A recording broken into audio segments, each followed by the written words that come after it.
those who are in that tier to participate. And then the other note is just at the bottom of the syllabus for anyone who's really looked at it, there's like a list of the kind of assignments or experiments that we're going to do.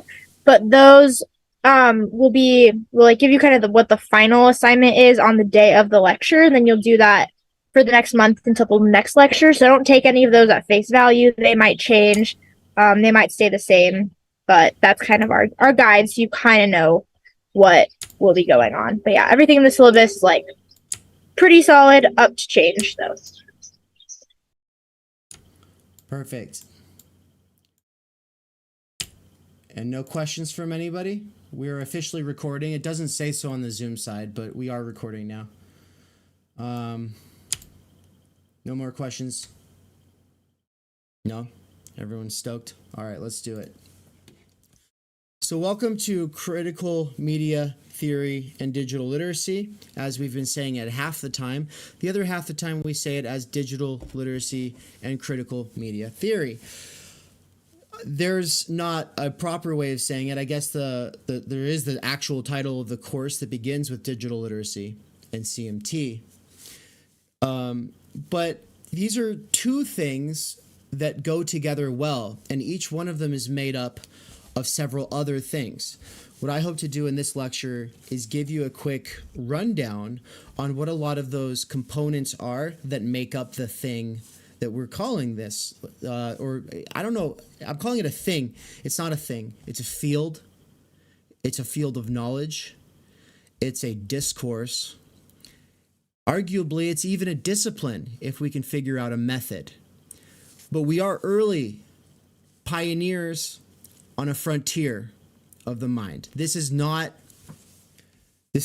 something that anybody else is doing on the internet today. And it's not something that's taught in most universities. Though I have found a couple of instances of critical media theory being taught, but like I said, I don't know that it has a method, much less any like fundamental contributing theorist. Really, it's a sort of a mashup of a lot of things, and if we don't want to just be sort of relativist, eclectic, pointing out, oh, that's a cool insight. Oh, that's a cool insight. Oh, you want to hear another one? So-and-so said this. So-and-so said that. If you don't want to just be that, which is currently what the information age does, is it saturates us in that kind of unconnected, unsystematic information overload. And instead you want to have a basis in the life of the mind and the field of inquiry that is opened up by fundamental questions related to technology, media, and power, then I think you're in the right place. I don't think any of the existing courses in the university system that deal with this topic have that as a goal, developing a method, for instance. But that's a longer term goal for all of us, or at least for myself. I'll speak for myself, even though I see you as a research cohort in training, right? Because this is a short course that will accelerate your introduction to several areas that are all relevant to this field. It'll give us a sort of working shared understanding and set of reference points. And then you might just go on in your life and say, well, that was a cool little thing that I did with Theory Underground. And then you'll never talk to us again. And you'll have fond memories, I hope. But then again, you will still have access to the website, to the forum, to the social media app. And when you have access to all of those things, that means that as you keep going forward, you see articles that are relevant to the topics that we discuss here, you'll share them in the forum. You'll share them in the social group that is created between all of us and the new people who come into this research cohort through other dedicated cohorts. Because overall, it's one big research cohort, but then there's small cohorts that go through these modules. And I'm, in a sort of way, beta trialing this all with you. Anne is also here with us. I'll actually show her on the screen. She can wave hello. Hi, Anne. Oh, wait. Nance is in the picture. Sorry, you all can't see the OBS side, which is currently going up onto YouTube.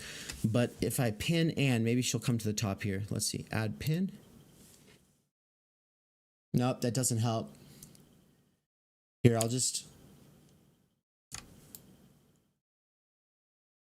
Every time people turn on and off their cameras, I have to change things on OBS. And so just a heads up about that. But anyway, hi, Anne. Hi. Welcome. Thank you. So Anne is coming at this from a background in sociology and kind of like practical survival skills when thinking about social media. It's something that we've both thought about a lot, and we've had a lot of conversations about over the last 4.5 years. And she will be leading off the second half of the lecture session. So with that said, I will dive into my side here.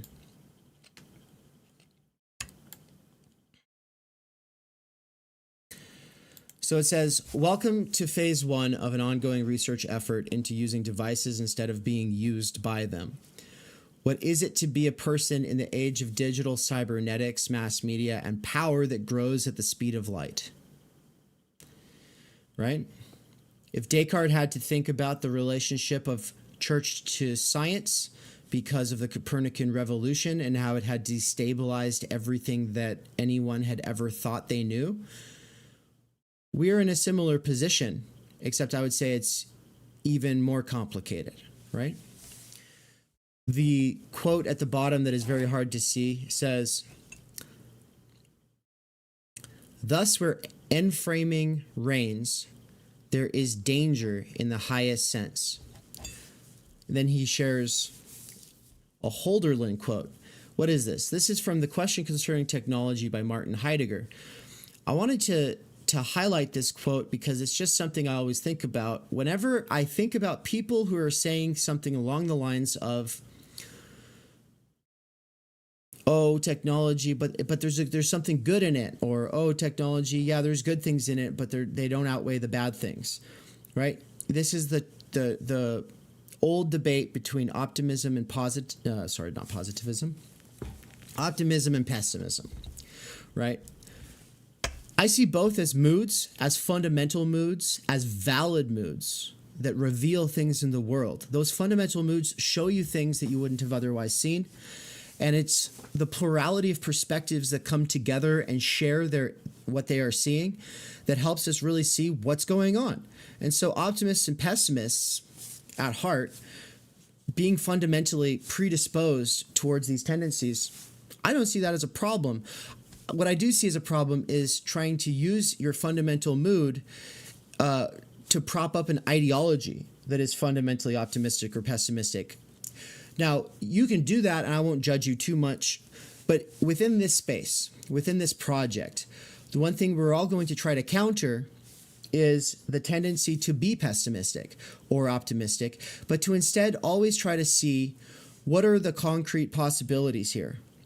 What are the negative tendencies of technology, of media, of capital, of power? What are the negative tendencies? But also, what are the optimistic, sort of hopeful opportunities opened up by these things? The other quote that I should have had on this slide is by Paul Virilio, very famous philosopher of technology, whose central concept is speed, right? McLuhan talks about how every extension of man, he talks about it as extensions of man.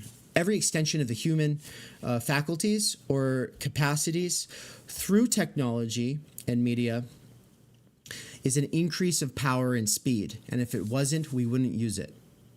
Now, of course, something increasing power and speed for the state or for capital doesn't necessarily mean it increases our individual power or speed. And in fact, though we might be able to do some things faster, what is it that we tend to do? Respond to emails from our boss faster?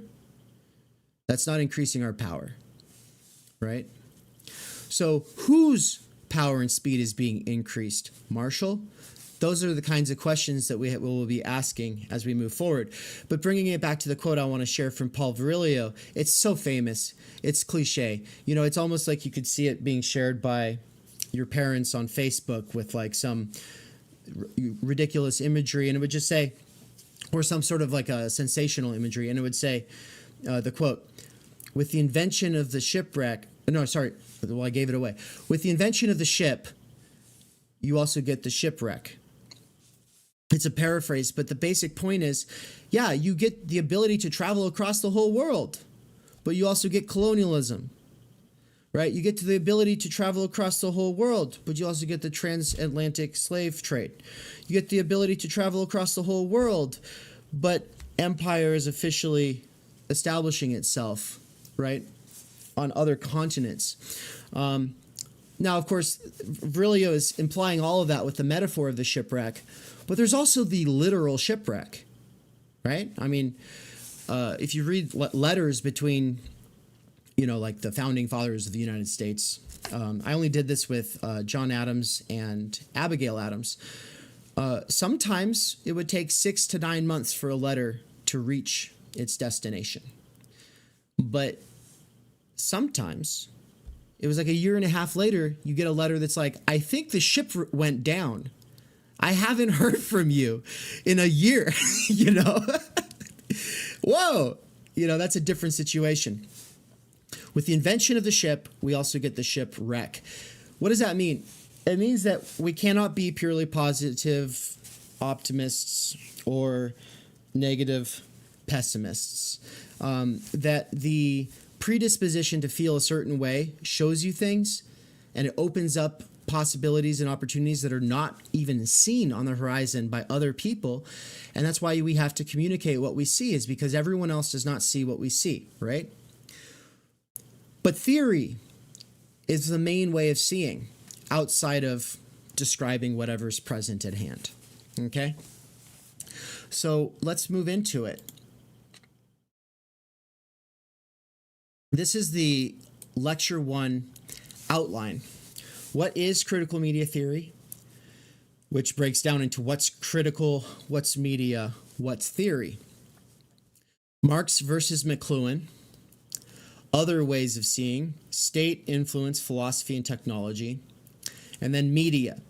Because obviously I've already talked about media a little bit. I will talk about media a little bit more when I'm talking about McLuhan versus Marx. But then we're going to move quickly over these other ways of seeing and then dwell on some key passages from the assigned reading, the Playboy interview with Marshall McLuhan from 1969. The most clear, concise, and streamlined he as a thinker ever was in that interview, and that's why we have to go to it. As well as from his Understanding Media, which is one of the best works of groundbreaking theorizing you'll ever see, right? With a quick note that it's problematic to call him a theorist, because he did not consider himself a theorist, because he thinks that a theory is some kind of a systematizing thing, as opposed to what he's doing, which is a lot more fragmented. But he was saying that in kind of not considering himself to be a theorist at a time when that was what he was doing was unconventional. It's become a lot more conventional because there's a lot more interdisciplinary writers nowadays, including Deleuze and Guattari, who are like probably the most extreme form of schizophrenic writing. Like, they're all over the place, and it's like quantum soup trying to read what they're doing. So by their standards, or if you've read them, then Marshall McLuhan seems like a grand systematizer. He seems like freaking Kant, right? In comparison to where it gets in interdisciplinary theory work. So though he didn't consider himself a theorist, he does have a fundamental set of operating assumptions that he applies to everything he sees in life, and then he tells you what he sees. That is the definition of theory, broadly speaking. Very, very, very, very broadly speaking. That's the definition of theory, is having a fundamental set of operating assumptions that you then apply to everything, and then you tell other people what you see. I should probably copyright that definition. I don't know. Is that possible? Because nobody else will just put it that simply, but that is ultimately what you see is going on between every theorist. They sometimes are very clear and methodological about what those operating assumptions are and about why they utilize those operating assumptions. And then other times, they don't tell you shit. and they just expect you to get the hint eventually, tease it out from between the lines, so to speak. Marshall McLuhan's operating assumptions include things such as every extension of a sense organ dulls the other senses. So if you are extending your sense perception through eyesight by constantly stimulating it with visually appealing flashy images, it is dulling your other senses. All right, well, that's a fundamental operating assumption that he uses, right? And so every theorist has these fundamental operating assumptions, and then what usually happens in academia is those fundamental operating assumptions become dogmas that have to get just kind of memorized or regurgitated, and then to be a McLuhanite, you apply these things in a sort of dogmatic way. We want to try to track why they think this operating assumption is justified. And in some cases, it's just something as simple as this. Well, nobody else has ever looked at things this way, so I'm going to look at everything this way. Foucault, for instance, brackets out of existence the subject and all questions of ethics. He just brackets them out, never thinks about normative ethical philosophy or political questions, never thinks about the difference between a just war and an unjust war, or a just use of power and an unjust use of power. He just brackets those out and then says, what can I see? Right? So bracketing out certain assumptions everyone else is preoccupied with also is a way of seeing things nobody else is seeing. I just have to double check. Yeah. So the next slide was supposed to be this right here. This, what's critical media theory, what's critical, what's media, what's theory. And then I realized I didn't actually build that slide.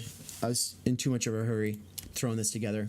It's okay. I've basically, I started with the last thing, which was what's theory.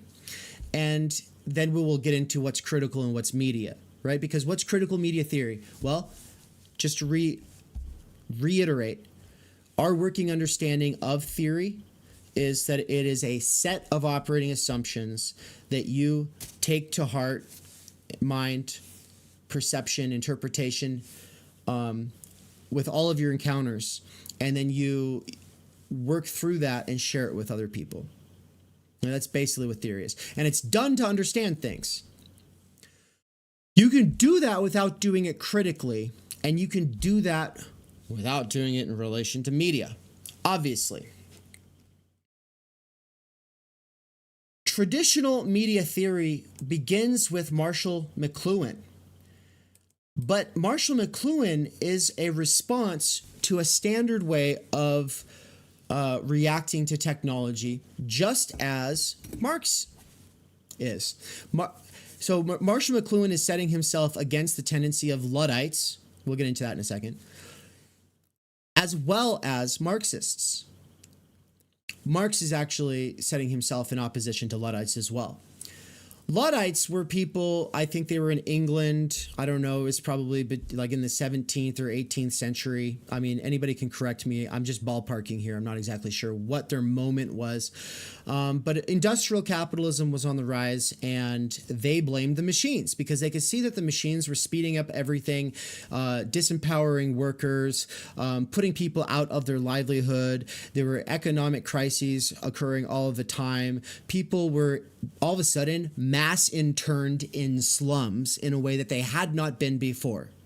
The quaint provincial English life, where even to be of the lowest class, you could still have a trade where you have like some autonomy over your life, had been blown away and replaced with masses of different disenfranchised workers whose entire lives were reduced to doing the same mechanical processes. Marx is in a sort of way the first media theorist in that he sees that this is a fundamental alteration of our mode of being in the world. To constantly be doing the exact same thing on an assembly line is not the same thing as making something where you have to do all of the different processes that go into the making of that thing. And Adam Smith saw that and he was aware that there's some drawbacks, but he was overall an optimist. And Marx is writing a little bit later. He sees the optimism of the Adam Smiths and David Ricardos, and he goes, "No, this is not going to work out. Unless workers organize and consolidate their power and are able to counter the prevailing tendencies of capital, then they would be able to push it towards socialism and eventually communism." And he thought that he thought that this prescription could unify the efforts of everybody who was in the workers' movement, because the workers' movement was divided between social democrats, socialists, communists, anarchists, labor unionists. That's a lot of different factions. And then there were internal factions between all of those. And so he and Engels thought, well, we hate all of these because none of them have a fucking hope in the world of actually winning. And we want them to win. And so we better write their manifesto. We better try to steer this ship, harness this historical movement. But the point of departure for Marx is kind of a response to this common sense Luddite objection, the one that says we should smash the looms, right? The idea, you still meet anarcho-primitivist types, Unabomber types, who think that the proper solution is just terrorism against the actual machines or the engineers of the machines. This paranoia is based in a genuine insight that this technological progress is not purely progressive, but it does not go far enough. So Marx says it's capital. McLuhan says it's media. The point of emphasis, their operating assumptions, their entire way of understanding everything is radically juxtaposed. And the tendency is for people who want to understand the world to kind of go through one or the other, or through people who are influenced by them. In the world of contemporary theory, everybody is a post-Marxist, post-Heideggerian, post-structuralist. It's a hybrid of these various ways of seeing. Very rare, though, have they actually tarried with McLuhan. So I would say that critical media theory breaks from that tendency. Instead of choosing a side between Marx and McLuhan, we instead say Marx and McLuhan. Wait a minute. Is that slide missing too? Oh, it's right here. Okay. So yeah, CMT is McLuhan plus Marx. Marx through McLuhan, McLuhan through Marx. McLuhan side, media. Marx side, capital. This is overly simplistic. In a perfect world, I would have a lot more faces and everything here. But this, I think that these are the two general tendencies. Even someone like Heidegger or someone like Arendt, they are responding to the same sort of situation, and they're trying to make a break from Marx. And they all succeed in their own ways, right? Because Marx was not right about everything, it turns out. But I want to oversimplify with this binary between capital versus media, because I kind of want you to just keep in mind that there is a critique of capital that goes way beyond, oh, the profit motive corrupts everything. Oh, the profit motive and the free market are the reason why technology is bad, right? That is a genuine approach. It has some insight. I think his name's Andrew Freeman. I hope I'm getting that right. He studied under Marcuse, and then Feinberg. Sorry, I think it's Andrew Feinberg.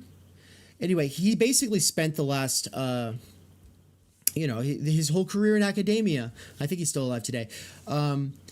Arguing with like the pessimistic view of technology and arguing, yeah, it's bad, but you know what? If we have democratic control over technology, then everything will be okay. And there's something to the idea of democratic control of technology, but I do think it's a political point of emphasis that misses really tarrying with the positive and negative effects and tendencies of both capital and media, which is something that most of the philosophers of technology in the field today have not done. There's this big tendency following in the wake of someone like Don Ide to just look at the different kinds of technologies that there are and classify them. It's not looking for their actual effects on us as humans, what it actually means to be human. And so I don't take this approach of standard philosophy of technology. I think that we can bypass both the political and standard philosophy of technology approaches and go to the heart of something by focusing on capital and media. But I mainly want to set this up in your minds for the rest of this course as a division that you can just kind of keep there. Capital is a placeholder. We're not gonna really get into Marx's critique of capital in this course. We're going to be mostly focusing on media. But I want you to all know I'm not the kind of theorist who's making a decision that it's one or the other, right? And I actually think that that holding the two things together is what puts the critical into media theory. Critical theory without McLuhan is just critical theory. Media theory without Marx is just media theory. When you get to combine the two of them, you have something powerful and it's emerging and we're pioneering it, and it's called critical media theory. But critical in the sense that Marx is using it, in the sense that Hegel was using it, in the sense that Kant was using it, which is to say the German sense of the word critical, critique. I think it has a K at the end of it, critique. This word does not just mean criticizing. It does not just mean critically understanding or analyzing. It means, and I've heard this in a lot of different ways, but it basically means, if you really distill it down, critical means a systematic attempt to understand the conditions of possibility of the discursive deadlock operative in the field at the time. I'll put that one more way, because that's a somewhat confounded way to say it. But in any field of knowledge or consciousness, there's deadlocks, debates. Let's just think about politics today, the culture war, the debates in the culture field. A critical approach tries to understand the conditions of possibility that structure the shape that the debate has taken. And not just the debate at the level of words, but also of the dispersal of power, right? What are the conditions of societal and cultural reproduction of the existing situation? Take Althusser as an example. Louis Althusser says, the condition of possibility for the reproduction of capitalist economy in this era is the twofold operation of repressive state apparatuses and ideological state apparatuses. Repressive being the police, the border guards, the military, the prison guards, etc. The ideological state apparatuses being the schooling system, the K through 12, the primary to college, university, but also media, journalism. And nowadays we know that journalists get their fucking memos from the State Department. We know that, you know, anything that you say that on Twitter that runs counter to what the FBI, CIA, NSA wants out there can just be removed. You can get blacklisted. Like, we know that these things are happening in some kind of like a vague way. But yeah, this is the situation within which we find ourselves, right? And so what are the conditions of possibility of smartphone addiction and perpetual culture war, wherein there's no actual future on the horizon that's that we could plausibly move into without a civil war that would itself be a dead end,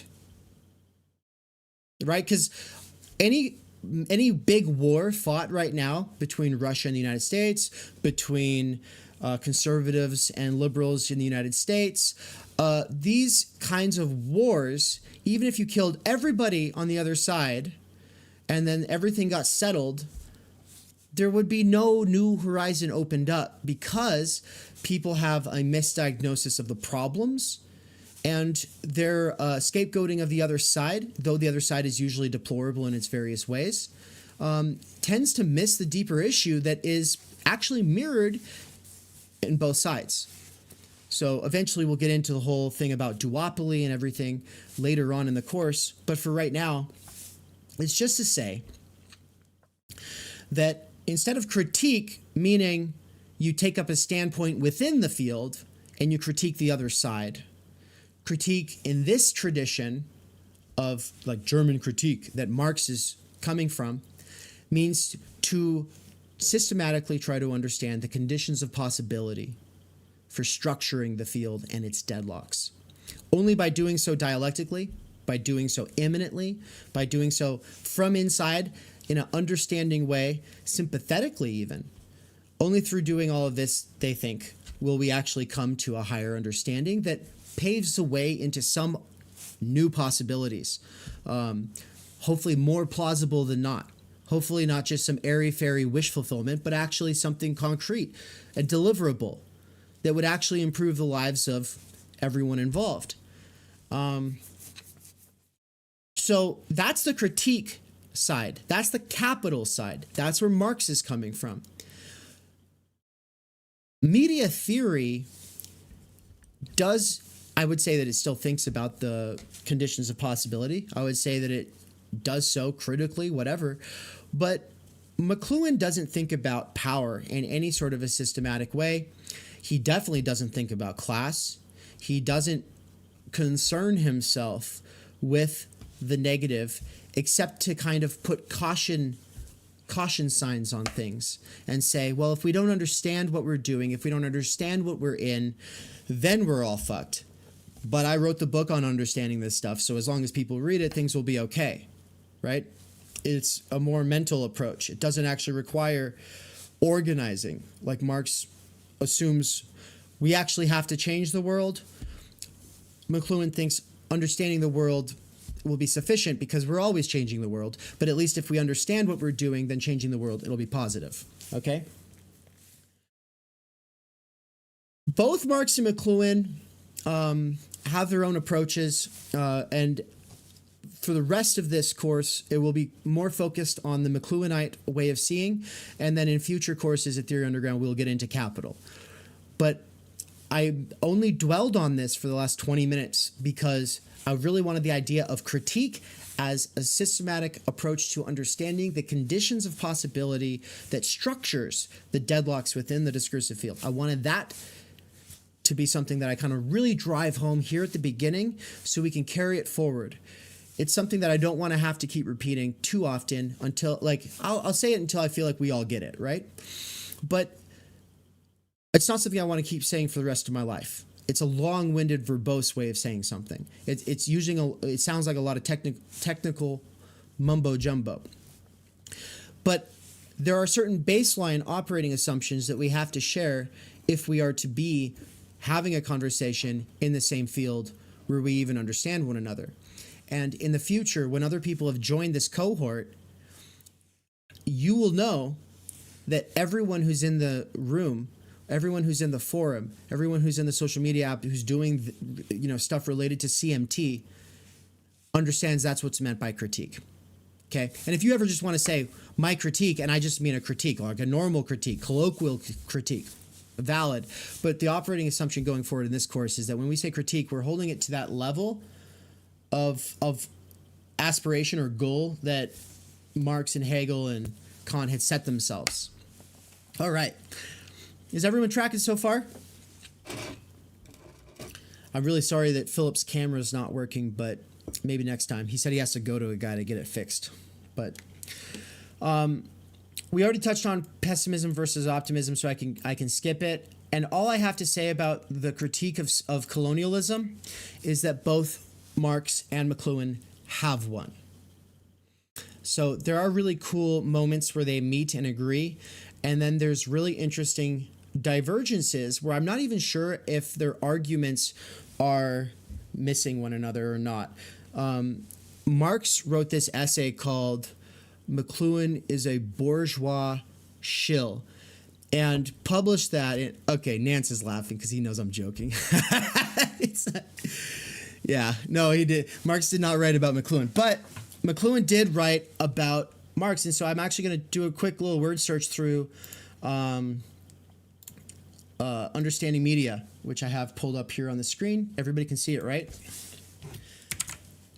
Let's see how many times Marx comes up. 7 times throughout this book. Nobody thinks about McLuhan as a critic of Marxism, but I'm actually just going to read a few sentences. He says, "So it must have appeared to Marx and his followers." Okay, what did it appear? Let's go up. "Just as the barbarians got to the top of the Roman social ladder, the Romans themselves were disposed to assume the dress and manners of tribesmen, out of the same frivolous and snobbish spirit that attached the French court to Louis, or is it Louis? It's Louis the 16th, to the world of shepherds and shepherdesses. It would have seemed a natural moment for the intellectuals to have taken over while the governing class was touring Disneyland, as it were. So it must have appeared to Marx and his followers, but they reckoned without understanding the dynamics of the new media of communication. Marx based his analysis most untimely on the machine, just as the telegraph and other implosive forms began to reverse the mechanical dynamic." What does that mean, to reverse the mechanical dynamic, and what are the implications of that for Marxism? You see this right here where it says base versus superstructure. Anybody who's ever met a dogmatic traditional Marxist, or we should say worldview Marxist, in some cases they're referred to as tankies, usually if they're strong defenders of authoritarian regimes, especially if they do apologetics for the Gulag system in Russia, whatever. But I don't like to be too pejorative in how I talk about Marxism. I'm a big critic of Marxism and anarchism, but I am nonetheless a part of those things. Those things are a part of me. I can't see the world without thinking about the authors that I've been influenced by in these traditions. And I have friends who think that anarchism or communism or some mixture of these things paves the way to the future that they want. And I'm sympathetic. But I do think that the dogmatic traditional Marxist worldview approach is over simplistic and basically copy pasting ideas that made sense 150 years ago and have slowly lost touch with reality, and that a lot of that losing touch with reality took place in the 20th century. They tend to focus on which side of the historical war would they have been in and why, and which, is it Trotsky, is it Castro, is it who's their main person that they like to read, is it Rosa, is it Goldman, whatever. They take some thinker who was a political influencer at the time, and then they try to read political strategy and statecraft through their eyes, and they defend a historical account. And this is all valid and it's important, and without people like that, or like Chris Catrone at the Platypus Affiliated Society, we wouldn't have interesting lectures to watch, or conversations or debates to see on YouTube where they're debating historical interpretation, which is important, and obviously we need that. And you have to have a somewhat dogmatic approach to interpret history, right? Because you're going to take a whole set of operating assumptions. You're going to close those off to question, and then you're going to perceive the field and defend your perception. But the most annoying dogmatic assumption to find operative in the world of left politics coming from the traditional Marxist worldview side is the assumption that base is all that matters, superstructure is all extra. It's kind of ephemeral. Ephemeral meaning it's not causal on the base, right? What is the superstructure? Does everybody know? Does Everybody know? You can just like nod or shake. Anne does not. AO does not. I know, Nance, you got that at least. So base is just the productive order of society. It is the productive relations in society, and it is the mode of production. Okay, so what is it? To say productive relations is to say that there's a hierarchy in place to make the mode of production function. It involves managers, professionals, rank and file workers, and about 1,000 more gradations of skill and responsibility and specialization between those classes. So it's very problematic to look at the whole thing in a two-class structure in the first place. No matter what approach you use, it's going to be problematic. There's always a problem with any kind of class thinking or whatever. But broadly speaking, it is to say that there are people who do the production, and then there are people who benefit from the production. And that's the relations of production. But the mode of production itself under capitalism is one where everybody's time and energy is reduced into the qualification and exchange of labor power so that capital can build the profit motive, always needing to make more, always needing to make more, an arms race to always sink or swim. And really, swimming means growing, right? If you're not growing, you're going in capitalism. You're going out of business, right? And so this is the engine, the driver of technological progress as we know it. And it benefits a few at the expense of the many, especially when we don't, not when we're just looking at the distribution of goods and services or access to things. We're talking about time energy. Time energy is being reduced to labor power, meaning that your entire life revolves around the exchange of your time and energy into labor power. But I fuse those two words together in my first book and my next coming up book, not just as a fuse, a way of fusing them. It's a neologism that is a technical concept, and it's meant to be intuitive to regular working class people. But it doesn't just mean time plus energy. It means large energy infused blocks of time that can be repeatedly invested in the same week. We're talking 5 to 7 hour blocks of time that are charged with a cool burning kind of intensity, a kind of vital energy. If what you have instead is energy without time and time without energy without repeatable time, without large blocks of repeatable time, or time without energy, which is garbage time because you're exhausted. It's exhausted time. If that's all you have outside of work and school, welcome to capitalism.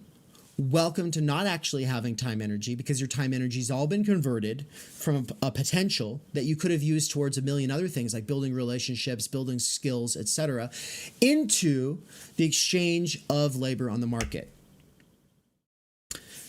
This is a modification of Marx's critique of political economy that relies on other theorists as well. That's what I worked on in my thesis. I'm not going to go back to it too often, but I wanted to raise it at this point because you cannot understand the implications of the relations of production in capitalist society if you're only thinking about the distribution of income. We're talking about the distribution of quality of life. And just because you have freed up time energy doesn't mean you really have it, because it's a communal resource. And if other people cannot appreciate the things that you're doing because they don't really get it, because they don't really have the time energy to notice or to learn with you, then it's just going to feel depressing, right? Especially when everybody looks down on you if you're unemployed, right? So a society that's centered around labor power doesn't really allow you to have time energy when you reclaim it for yourself individually. It is a communal resource. But base versus superstructure. I've just gone over base. This whole time I've been talking about base. What is superstructure? It basically translates as culture. We're talking about production versus culture. So when Marxists say culture war, What they're saying is this is not a base war. This is not going to fundamentally alter the mode or relations of production that make it so nobody has access to things, much less time, energy. Except that I do think that they tend to forget about time, energy because they don't try to think through what early Marx is doing and what later Marx is doing, and they don't critique him imminently. And so I don't think that they tend to have an understanding of the phenomenon I'm trying to point to when I speak of time, energy. So I only bring that in because I'm trying to steelman their position. I'm saying that it's a strong position. It is true that we do tend to focus on superstructure. We do focus on culture war, and we don't focus on base, the changing of the base relations. If we were focusing on that, then the entire conversation wouldn't be about jobs, but would be about automation and how to harness automation to free up time, energy for everybody. How to do that in a systematic way that is going to be beneficial for everybody and doesn't require a world war. That would be on the table in every conversation. Everyone would be talking about it all of the time. But that is not on the table. Instead, we're having arguments about, well, this person says that they're tolerant and they get along with everybody, so they're racist because they're not actively anti-racist enough. It's like, cool. That's a really interesting insight. So you're telling me how you want to be treated, how you want to be seen. That's important. It's good that we have these kinds of conversations. Same thing with when someone talks about why they're not eating meat. Same thing with when somebody talks about why they won't send their children to a certain kind of school. Same thing happens when all of these different processes, whether it's diets, meditation regimens, what words you do or do not use. Well, I don't say the word retard because that's actually really offensive to people. Okay, valid. These are all valid cultural things. Any friend group has to have those kinds of norms. But instead what we have are people thinking that they're doing politics by trying to take their little friend group norms and force everyone else into that picture. And that generally falls into liberal atheist versus evangelical Christian conservative, patriarchal versus feminist. And this culture war divide that we currently live in. None of these, except for in the extreme margins, do we find theorists or activists actually focused on changing the mode and relations of production. In which case that means that this whole thing becomes something that billionaire families can sit around the table and have their little fights about. But they've got their future secured, they've got their relative time, energy, and everybody else is fucked, right? So that's the basic Marxist picture, but it's problematized here. It's problematized because McLuhan thinks there's been a reversal of the order of base and superstructure. Let's go back to the book and find that word. He says, Marx based his analysis most untimely on the machine, just as the telegraph and other implosive forms began to reverse the mechanical dynamic.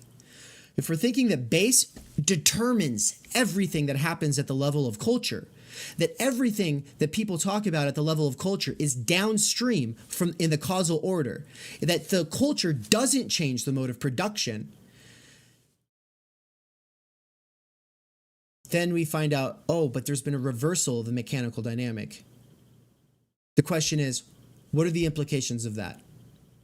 If you are a traditional worldview Marxist, and I don't know if we actually have any in this chat, but we have a couple people who were, okay,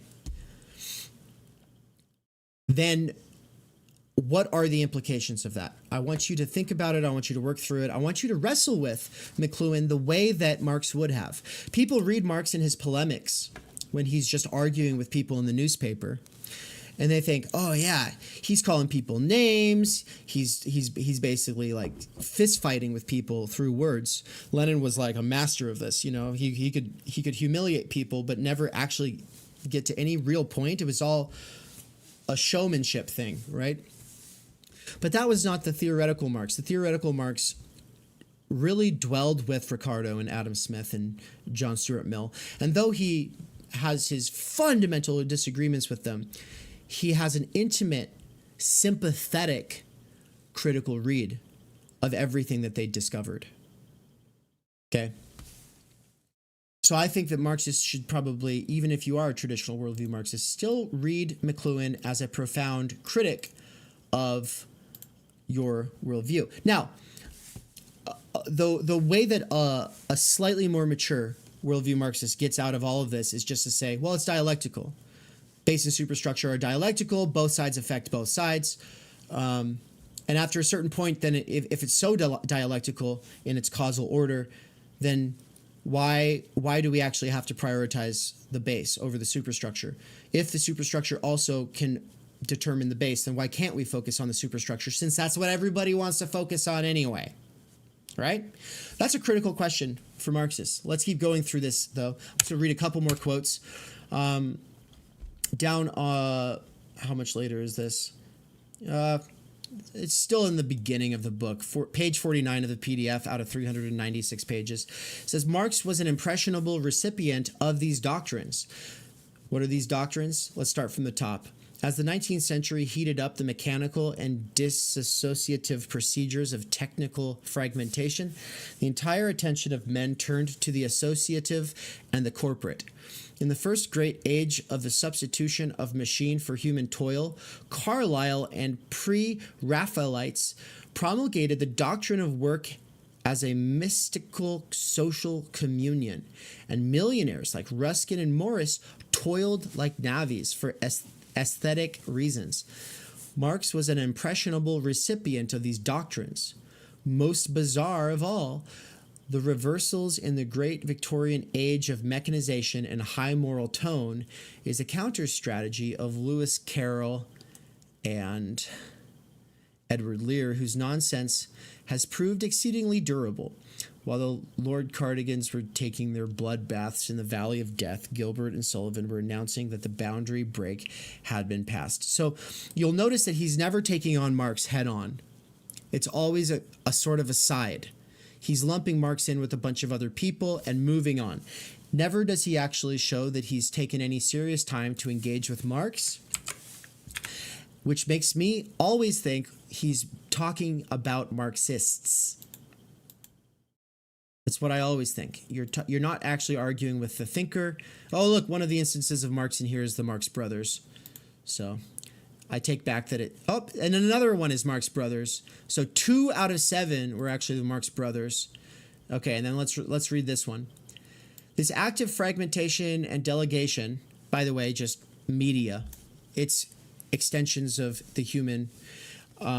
that's a form of fragmentation of our sense apparatuses as well as of our human capacities, right? It says, this act of fragmentation and delegation blasts Lear, his kingdom, and his family. Yet to divide and rule was the dominant new idea of the organization of power in the Renaissance. Our darker purpose refers to Machiavelli himself. This is all dissecting a poem, who had developed an individualist and quantitative idea of power that struck more fear in that time than Marx in ours. Print then challenged the corporate patterns of medieval organization as much as electricity now challenges our fragmented individualism. What he just did there is he put Marx onto the scary side of things. He's writing this in the 50s and 60s. Okay? So Stalinism's a thing. Maoism's a thing, right? The rise of the third world, not just trying to claim national sovereignty, which would be one thing, but every national liberation struggle copy-pasting ideas from Marxism. That's very scary for, I'm assuming, if not for McLuhan himself, it's at least scary for people like Henry Kissinger, right? They see that as a national threat, and it's the reason for why the CIA becomes so totalitarian later, is because of this fear of socialism. Okay. You get the idea. The idea is that he is arguing with Marx. He's putting Marx over there. He's kind of saying he's antiquated. He's saying that he got the causal order of things mixed up because there's been a reversal in base and superstructure. Superstructure takes on a new determining factor in the age of electric power.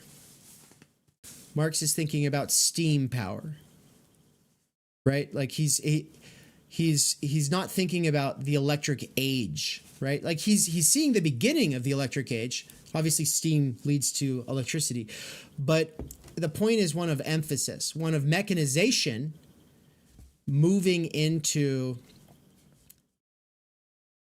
everything being lit up all the time in a way that engages our visual sensory apparatuses, or through radio, our auditory apparatuses at the speed of light.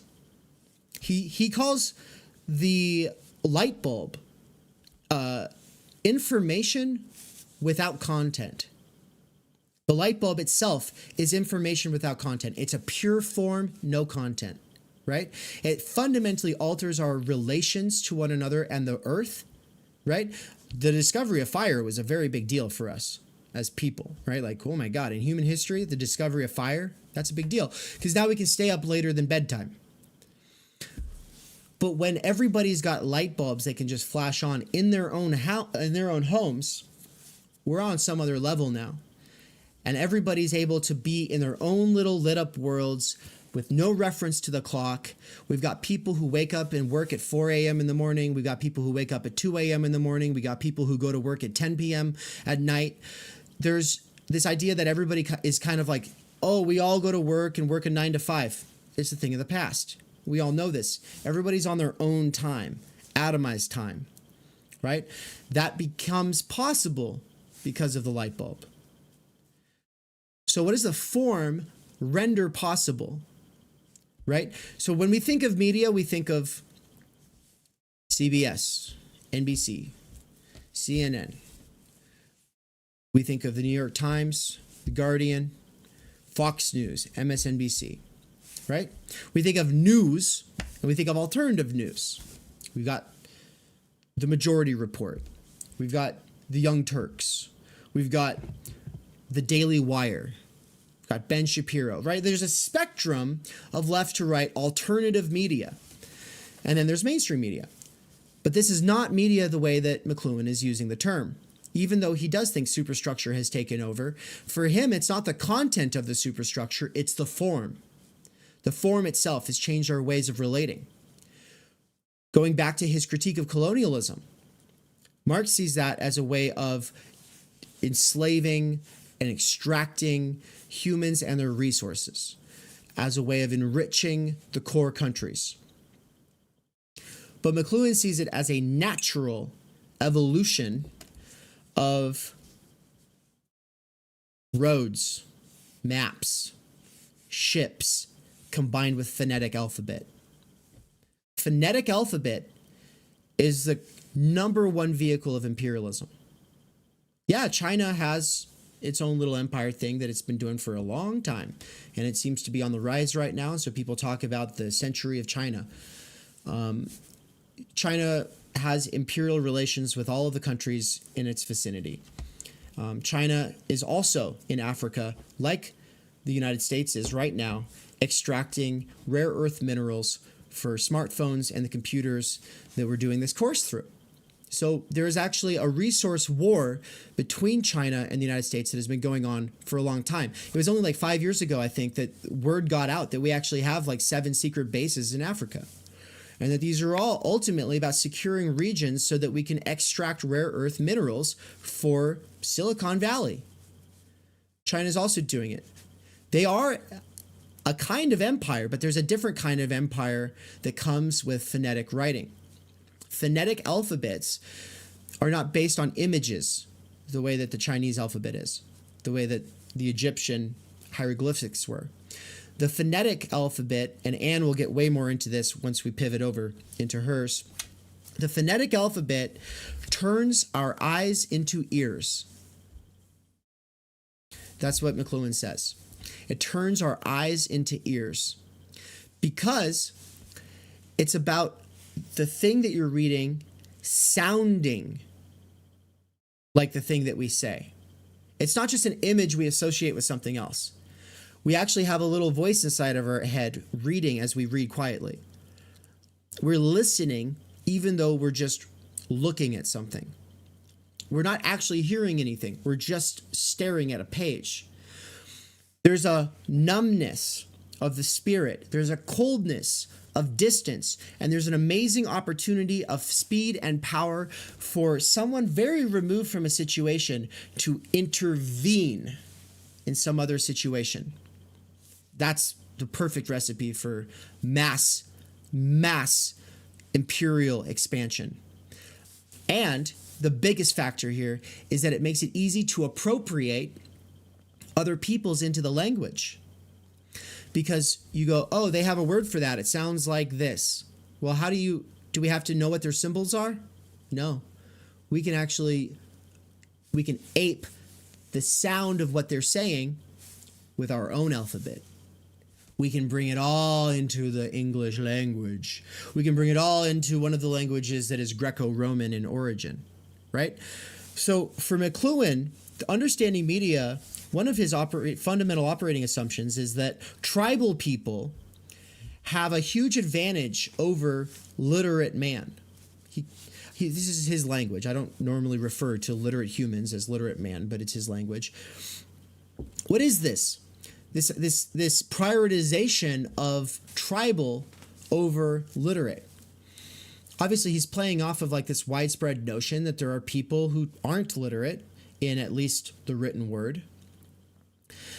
And some people say, oh, they're savages, they're barbarians. They're either good savages, or they're noble savages, or they're, cannibals, right? This is not sufficient. He wants to look at it a lot deeper and say, no, we're talking about people who have a unified sense apparatus. We don't. We're talking about people who are being in the world, immersed in it fully. We are removed from the world. We've specialized ourselves. We know aspects of the world that are hyper focused on through high definition media that give us something to stimulate certain sense apparatuses that numb all of our other sense apparatuses. We're fragmented. They're whole. Even if we don't agree with things that they might do, they being everybody who's not doing this phonetic alphabet thing, they've got some deep insight into what it means to be human that we lack as literate Westerners. That's the way he's thinking. That's the way McLuhan's talking. And he sees colonialism as overall a bad thing, I think. I think he sees it as super oppressive. But his optimism comes from thinking that we're moving into a post-literate age.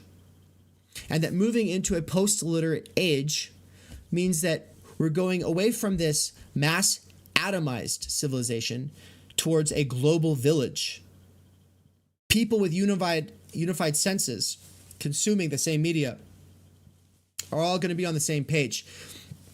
He repeatedly throughout Understanding Media talks about, he says, it's the 50s and 60s. Nobody's thought about the young. Nobody's cared everyone's tried not to think about the presence and livelihoods of black people and their possibilities in the United States or Canada at the time.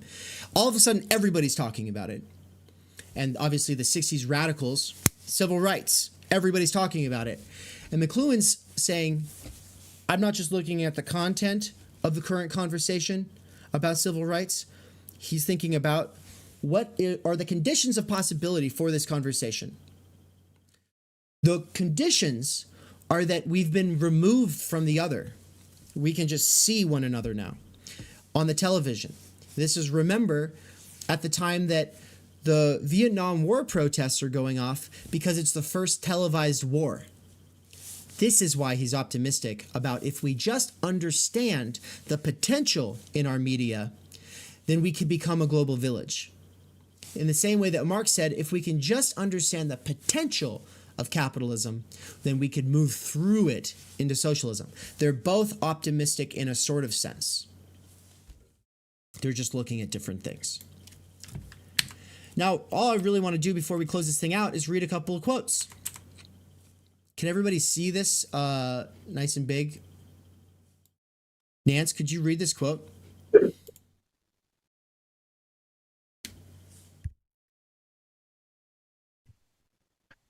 All media, from the phonetic alphabet to the computer, are extensions of man that cause deep and lasting changes in him and transform his environment.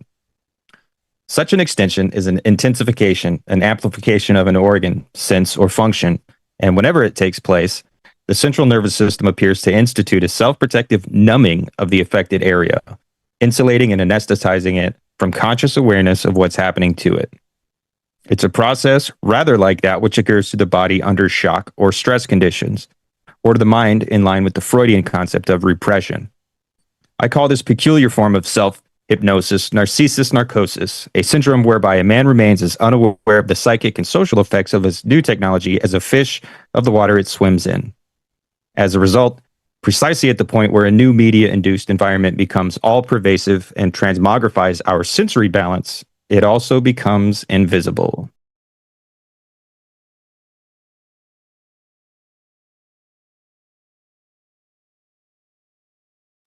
Dave, you're muted.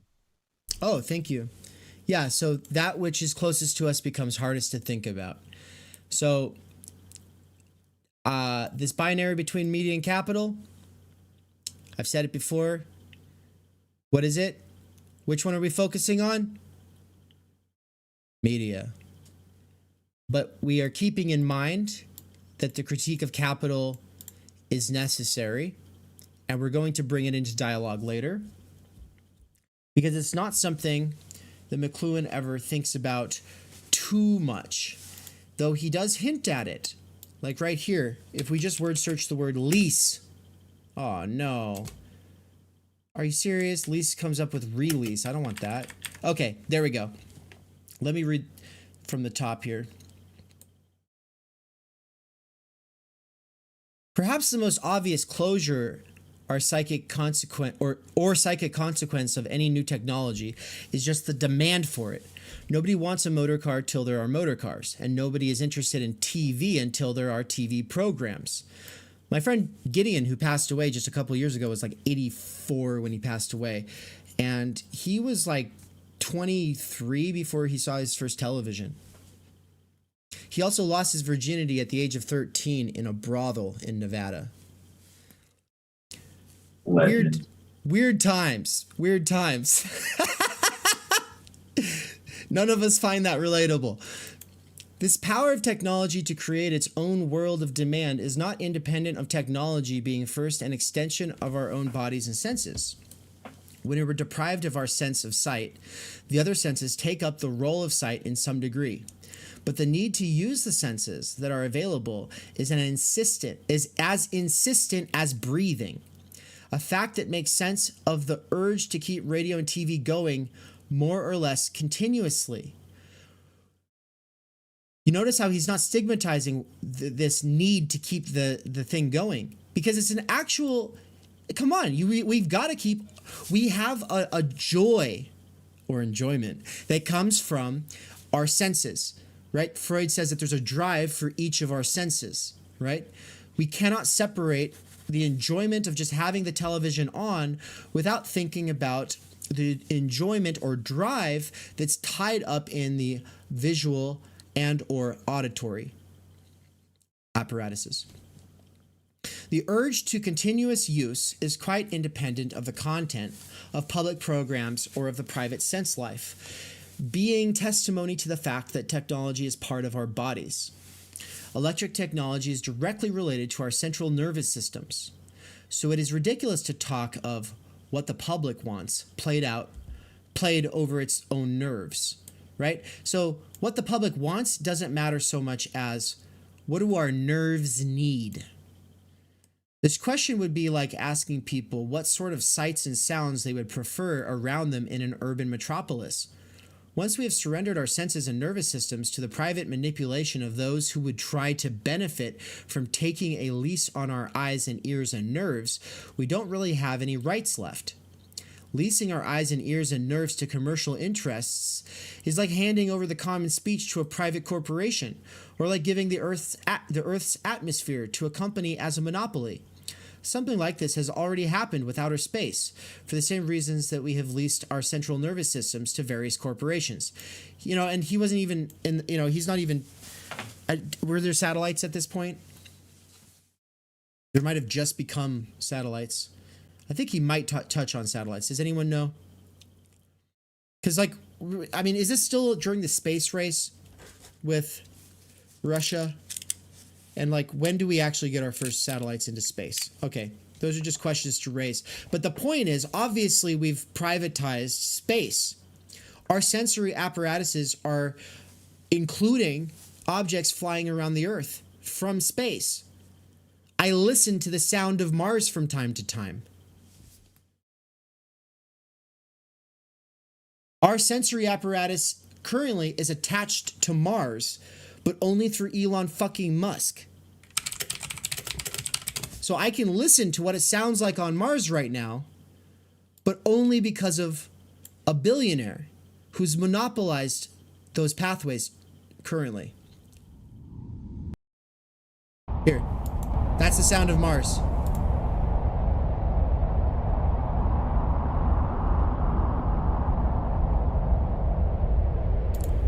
Could you all hear it? No, I don't think we can hear it on our end. Okay. I tried to play it for you all. Didn't come through. That's fine. I'll just share the link into the chat, and everyone else who's watching this in the future, you'll just have to look up Sounds of Mars on YouTube. But it's it kind of sounds like you're in a cold deserty place, you know, but it's just surreal to know that you're hearing Mars. As long as we adopt the narcissistic attitude of regarding the extensions of our own bodies as really out there and really independent of us, right? So as long as we see satellites as something separate from us, we will meet all technological challenges with the same sort of banana skin puro and collapse. How do you say it? Puro? I don't know. Pirouette. Pirouette.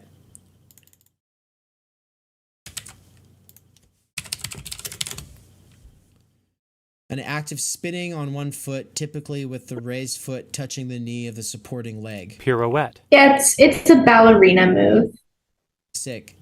So, Marshall McLuhan interview from Playboy, 1969. did you all hear that? You could hear that? Oh, weird. So I guess my PC audio is coming through. It's just it's too quiet to hear the sound of Mars. But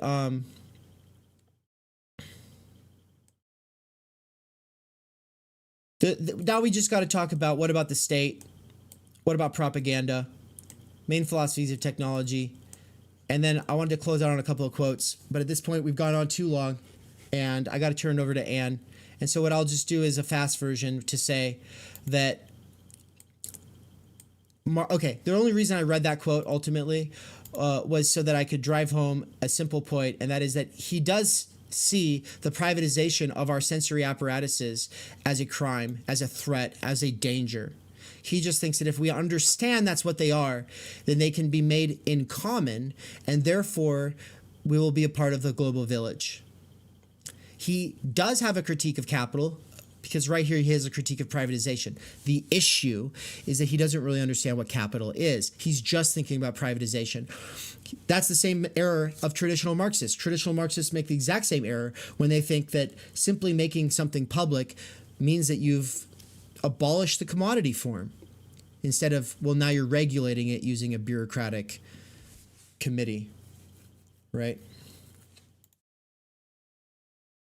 But all of that was just to say he does think about these things, just not as deep as we're going to go.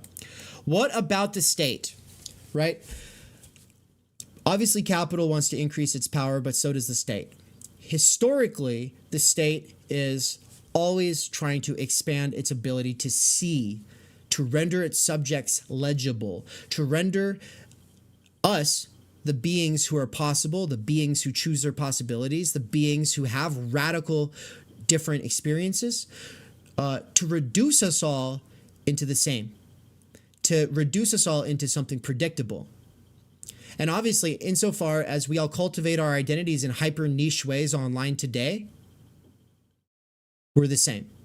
Now one person wears a jersey for this sport team. The other person is really into Broadway. This one person's super into skateboard and punk. This other person's really into collecting buttons. It doesn't matter. The fact is we are all finding our expression and our identity through subscription models to boutique consumer lifestyle brands and the influencers who represent them. And so if we get outside of the content and look at the form, we could talk about the internet and its form. What is the form of the internet? Today, it's basically that. The cultivation of niche consumer, boutique consumer identities, right? But what's the basis of all of that? What's the basis of that form? Right? If media is not the same thing as technology, and Anne will get into why. If media is not the same thing as technology, then what is the technological basis for the media we experience on the web? The technological basis is these books I'm pointing out right here. Seeing Like a State by James Scott, Surveillance Valley by Yasha Levine, The Jakarta Method by Vincent Bevins, and Psychopolitics by Byung-Chul Han, which I covered up with a copy of The Taming of Chance by Ian Hacking. I covered it up in a tacky way because I couldn't find room in the time I'd given myself to build this slide. But the basic point is that these are the main 5 books for a future short course like this course. We don't have to really get into it. This whole course is going to be introducing you to things that we'll dive into deeper later. And then the reason I show it to you now is so that you can do it on your own if you want to. You can start reading any of these tomorrow, today, and tie it into everything that you're doing with McLuhan this week. But Seeing Like a State is about it's the subtitle is How Certain Schemes to Improve the Human Condition Have Failed. He focuses on great communist experiments, even though he says that everything he's saying applies to capitalism, especially neoliberal capitalism.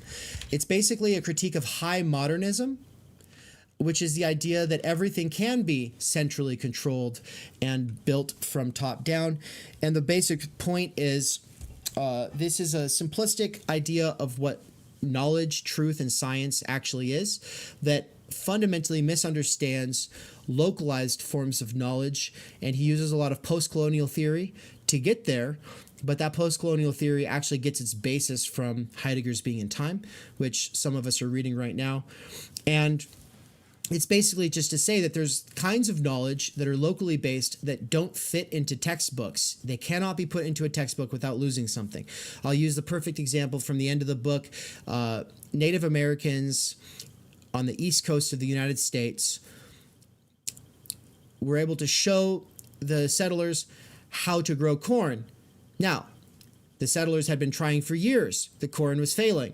Why were their crops failing? They were following the instructions from almanacs that were based in England.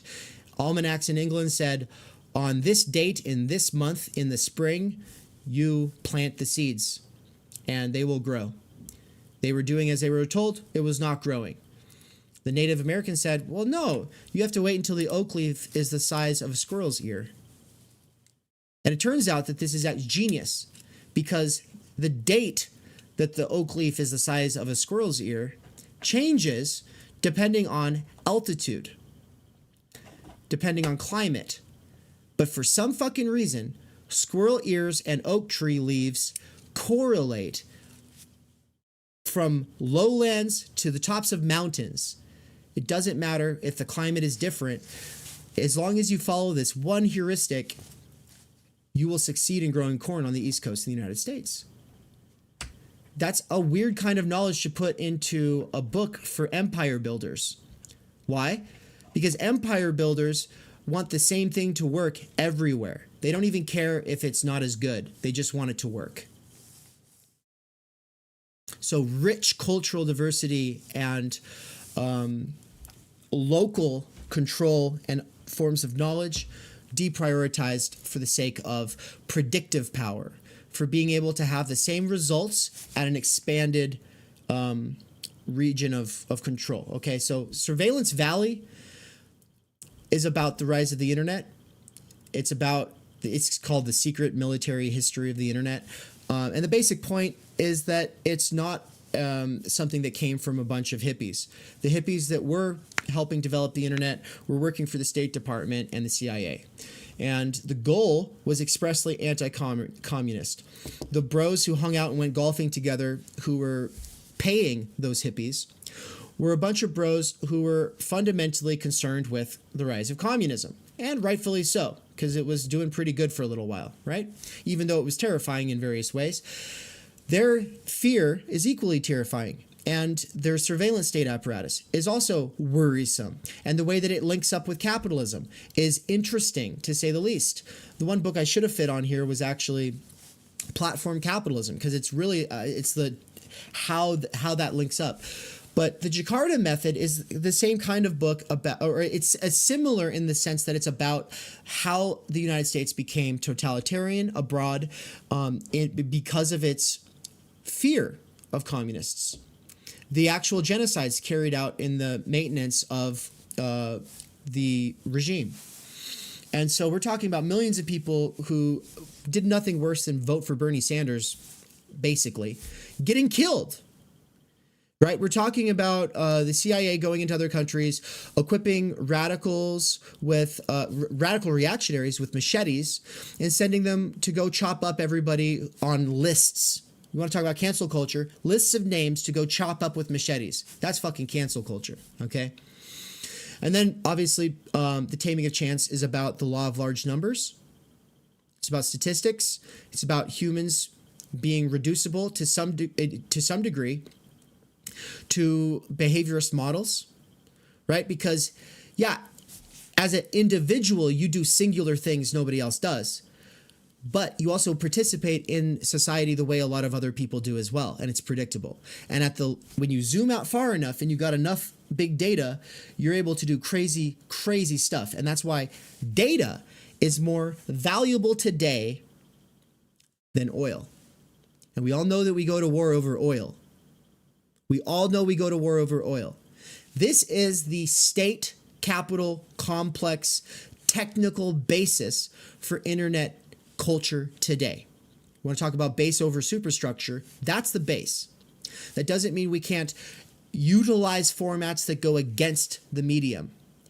If I had time, I would pull up several quotes from the Understanding Media book where McLuhan is talking about how a medium can be used against its actual tendencies, right? We're learning on the internet, and the internet is a data harvesting and surveillance state apparatus vehicle that sells itself to us as entertainment and belonging, right? We're here for entertainment and belonging. And though we are resisting it by trying to educate ourselves, we're all in this group together. That gives us a sense of belonging. I feel seen. Insofar as you feel these things or think about these things, you might feel seen. That's how it's participating in the medium. It's giving me that sense of belonging, but what am I really doing? I'm talking to a screen. Obviously, this year, we're going to try to break through that and do some hybrid events in real life. We'll be coming to Canada even, Ayo. We'll be hanging out with McLuhan's grandson and a couple other people through... I think in Toronto, but we'll be on the East Coast. I mean, we'd love to come to Hong Kong because I know Sue has actually offered to show us around, but yeah, that would be great. But we'll see where the tour takes us.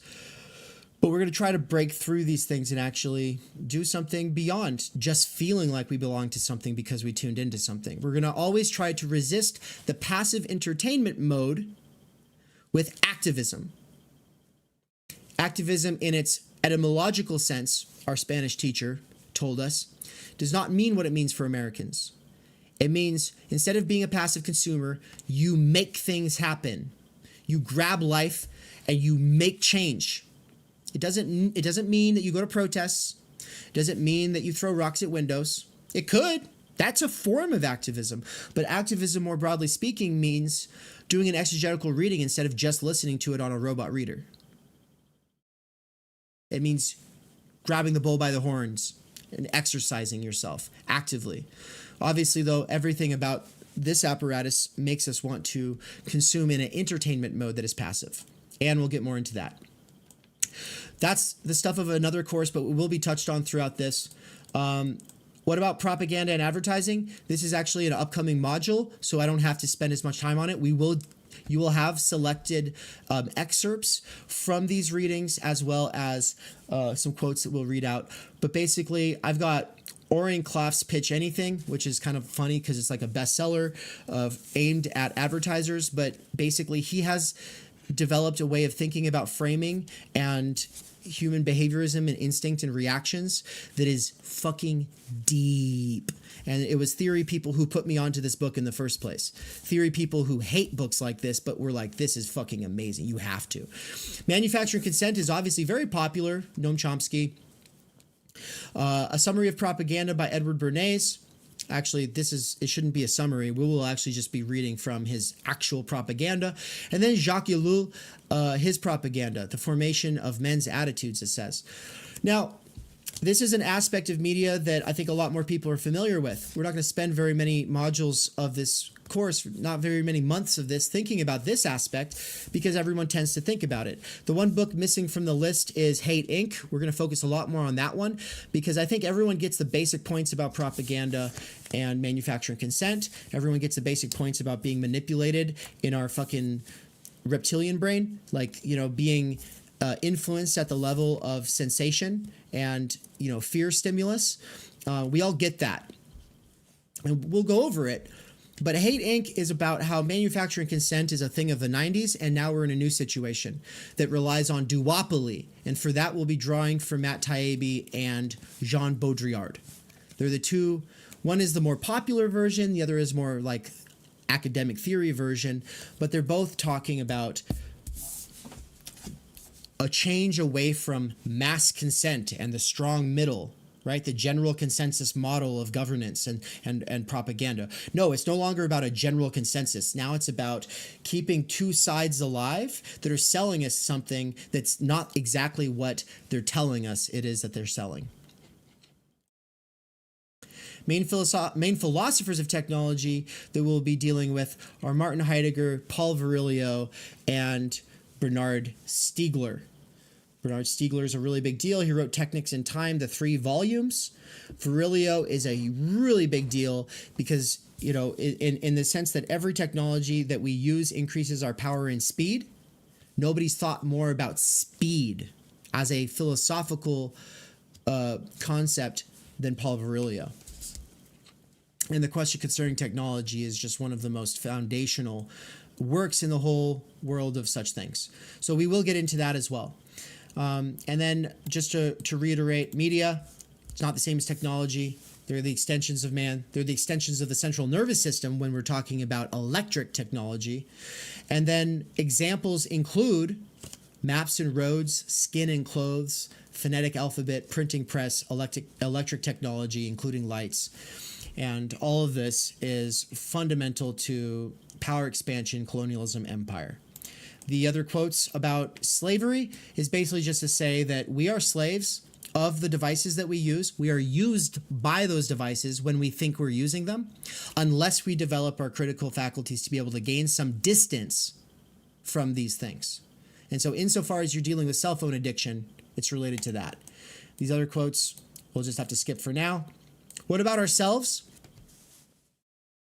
Experience and survival strategies. Coping, addiction, habit formation, relationships, etiquette, ethics, morality. This is the other major module that we'll be dealing with in the coming months. Amusing ourselves to death, Neil Postman, that's where we're about to go. Reclaiming conversation, Sherry Turkle. Digital minimalism, Cal Newport. This is where we're going to be getting a lot of our monthly practices that we will try to utilize in our own lives as experiments. But the basic point is that this is about the experiential level, and it's about survival strategies that usually comes out of sociologically based bestsellers. And the reason I've got Hannah Arendt's face on there is because when we do Reclaiming Conversation, the theory adjunct to that, the corollary from theory, will be her responsibility and judgment. She'll be talking about solitude as the precondition for developing a moral compass. And obviously, because smartphones get in the way of the development of our way to be with ourselves genuinely in solitude, it's a huge implication for morality. And so that's it, everybody. We've covered all of these things. So, and you can kind of come down here and take over. I've got your stuff up on the screen here. And I want to give everybody a moment to recharge, get some water, run to the bathroom, but also ask me any questions about any of the slides and get set up.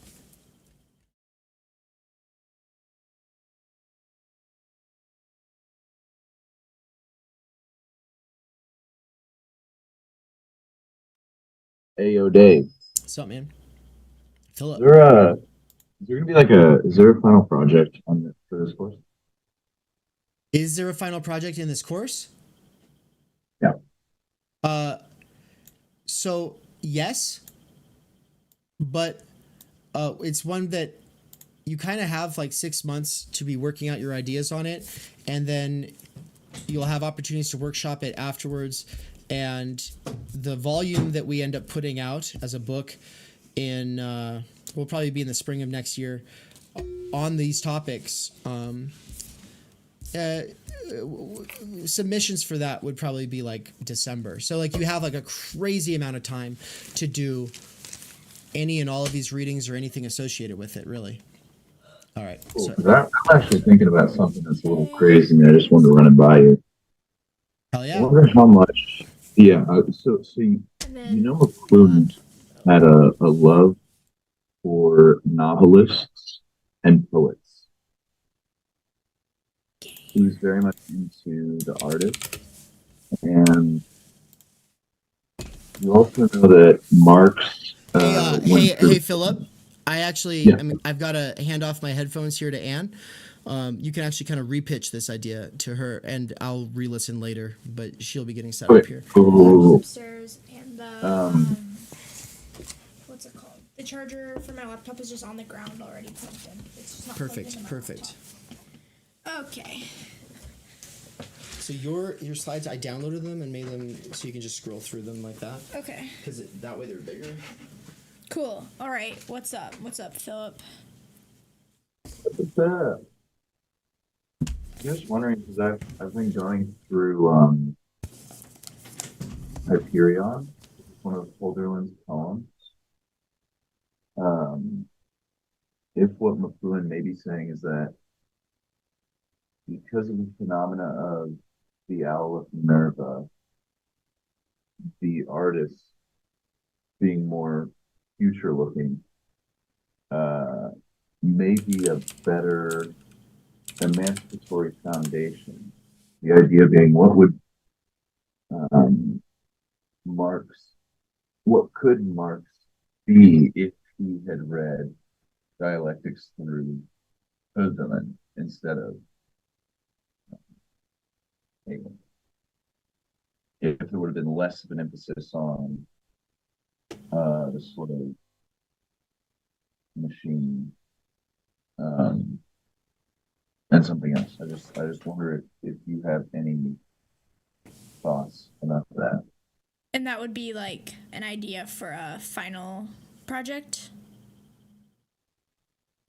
Yeah, or even just like any immediate things that come up as far as how McLuhan includes artists in his theory, and how there might be a dearth of that in like Capital or Grundrisse or Poverty of Philosophy and stuff. Yeah. Like immediately, I'm not sure kind of how that already exists within the literature. And so because we are kind of a smaller like research cohort, I think that would be a really cool thing to continue looking into and bringing into our discussions that you could potentially like develop kind of as a strain or a topic of this course and then write about in a final project or in a reflection in the forum. So keep it up. That's what I would have to say. The one thing I would add to that is a way of making it sort of, because today included syllabus, even though we're trying not to treat it like syllabus day. I should probably change my name so it's not Anne Snellgrove here. I know I'm not showing on the OBS side, so it's okay. But basically, what I would be thinking about, Philip, is that book that's we're probably not even going to get it until like month 5 or 6 here, but it's Byung-Chul Han's Psychopolitics. He is drawing from all of the thinkers here, and he thinks artists are the solution. I think McLuhan thinks the artist is the only person who can see the potential in new technologies, and that everyone else doesn't even understand what it is until it's been outdated. He thinks the only people who are able to really see things in a new way with the new technology are the artists. So McLuhan already thinks that. Byung-Chul Han thinks of artists in a similar way. So there's a lot to be done there. But to broaden this to everybody, to make it relevant to all of you all, I would just say that's a perfect kind of idea for a final project. And just because you have the idea doesn't mean you have to commit to it just yet. But it is always worth putting in the forum. You make a forum post, you say, I have this idea. You say what books you think you would be drawing from. It gives other people an opportunity to start thinking with you, not so that they can do your research. They'll never see things the way you see it, but so that they can be like, oh, this relates, et cetera, et cetera. And then you might end up having some great conversations one-on-one with people who have similar interests. But I would make a final project whenever you have like a great idea, or like a proposal. Just put it in there, and then the as far as the volume goes, publishing a volume on this topic, there's do you want to get into it? Do you want to have your piece accepted? Well, then you obviously want to be pitching proposals all the time, so that when months later we can have a conversation and be like, so which ones have you been thinking about the most? Which proposal ideas do you really want to run with? And then which ones would fit into a volume on the topic, right? And so just because you're involved with us through this course doesn't mean you want to publish through us, because it's really just, you don't get anything through it but street cred. And now you're kind of like an official part of the conversation for the other people who take courses at Theory Underground, because they'll read it. But outside of, you might just want to do the final project for yourself. You might want to do it to publish it in some magazine somewhere. You might want to do it to publish it on your blog. You might have an academic journal in mind, and we'll help you with all of those things. So it's not just whatever fits for the publication. But, just saying what Philip just proposed, that sounds like a really fertile area for research. Cool. Unless there's any more questions, anything about Dave's presentation, I think we'll get going. I know that some of you have a meeting at 1 o'clock Mountain Time today, right? So we'll try to get through this. You all can have a break. And is the slide showing on Zoom for you all? Okay. Yes. Yep. Let's get into it. So, okay. All right, so for this presentation, I kind of wanted to just take us through the entire book of Amusing Ourselves to Death, because we only assigned the reading of chapters 5 and 6. I'm not just going to be sitting here like giving a book report, but I kind of want to just highlight some of the most important quotes, talk about the relation to McLuhan in some of it, and then how it's relevant today. And I think that this book just really is a good practical application of Marshall McLuhan's theory of, the media is the message. And I think it'll give us a lot to think about and a lot to talk about. I know it gave me a whole lot to think about and be frustrated by and make connections with. So let's do it. Let's see. Dave, what's the best way to scroll on this thing? Because it's a pain in the butt. Oh, I can just press the next arrow. Never mind. Okay. So, chapter 1 of this book is called The Medium is the Metaphor. And so, as we kind of talked about with McLuhan, Postman starts the book by saying the medium is the metaphor, which is, also meaning the reflection of our culture or society or our lives. And in this chapter, he talks about how, in the United States of America, throughout history, there has always sort of been a city that is representational of kind of the newest thing, or kind of the mode of America at the time. And so back in the age of the American Revolution, it was Boston. Like, Boston was kind of the representative city. There was the Boston Revolution. That's where all the politics was happening. Then, however many years later, it was kind of Ellis Anne? Island. Yeah. Sorry, Sue just pointed out it's showing chapter 2. Is that correct? Oh, no, that is not correct. Thank you. Yeah, so the next button might go too far. If it does, then I use Okay. the mouse button in the center, the center mouse button. Center mouse. Oh, okay. Gotcha. Okay, cool. Thank you for pointing that out. But yeah. So after, the revolution, we have Ellis Island being kind of representative of mass immigration in America. Then at the time of the Industrial Revolution, Chicago was kind of the hub, the representative city. And so Postman points these out, and then he says, today, in the age of television, he would argue that Las Vegas, Nevada was kind of the representational city of the United States of America. It's flashy, it's showing us advertisements, it's entertaining, and I think that, is a really good way to think about it. And in terms of thinking about, okay, well, then what is, if Las Vegas was the representative city of the 80s, then what is our representative city today? On first thought, I wondered, maybe is it Silicon Valley, the place where all the tech is being developed? That could be one. Maybe that's a bit too obvious of an answer. Also, it could be, somewhere like Portland, Oregon, or New York City, a big progressive hub with individuals and full of, individualism, identities and politics. That could be another representational city. And then maybe it's neither of those. Maybe our representational kind of city or location in the U.S. is like Florida, because Florida just has the stereotype that everyone's an idiot, and maybe that just perfectly represents America in the age of technology and TikTok. And so be thinking about that. Like, maybe that's something you all can reflect on, or we can discuss after the fact.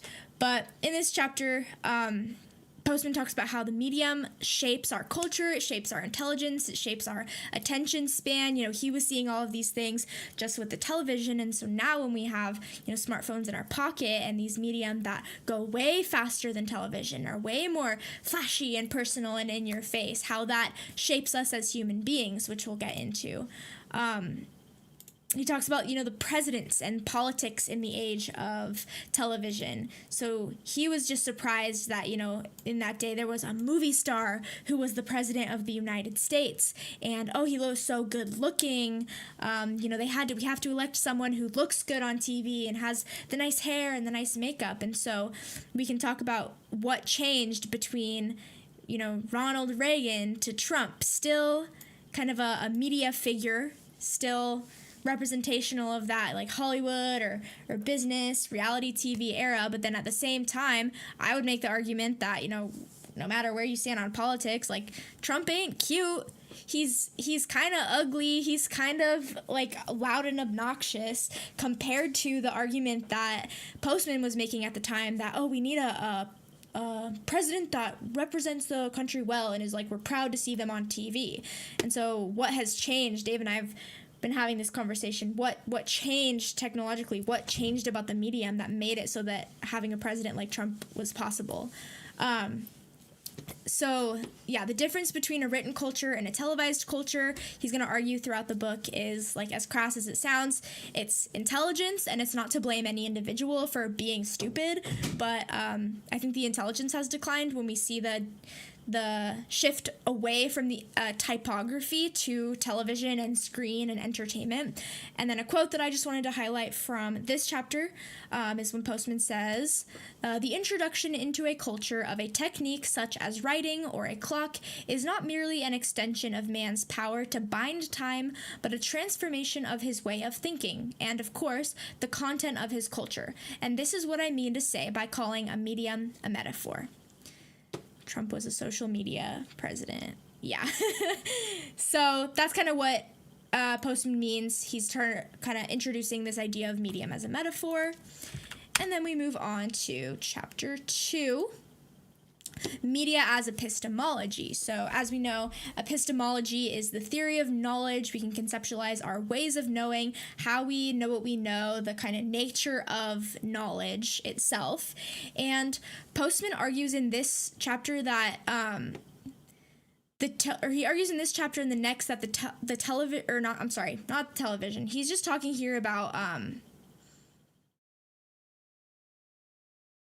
the nature of information, kind of how our media shapes the information that we're getting. So he makes the argument that television should just be for junk, and it shouldn't be as culturally important as it was at the time. And so we can argue the same thing now, that, you know, our social media, our Facebook, our television, our Netflix shouldn't, maybe under, you know, this argument and under this worldview, shouldn't be as prevalent in our lives as they are. But instead, we're getting all of our news and all of our information on Twitter, Facebook, Instagram, these flashy, like highly divisive media platforms, which we'll talk about later in the course when we talk about Hate Inc.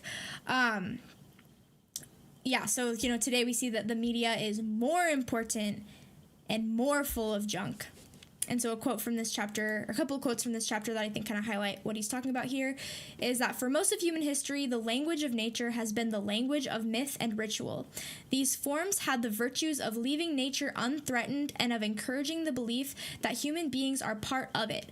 It hardly benefits a people who stand ready to blow up the planet to praise themselves too vigorously for having found the true way to talk about nature.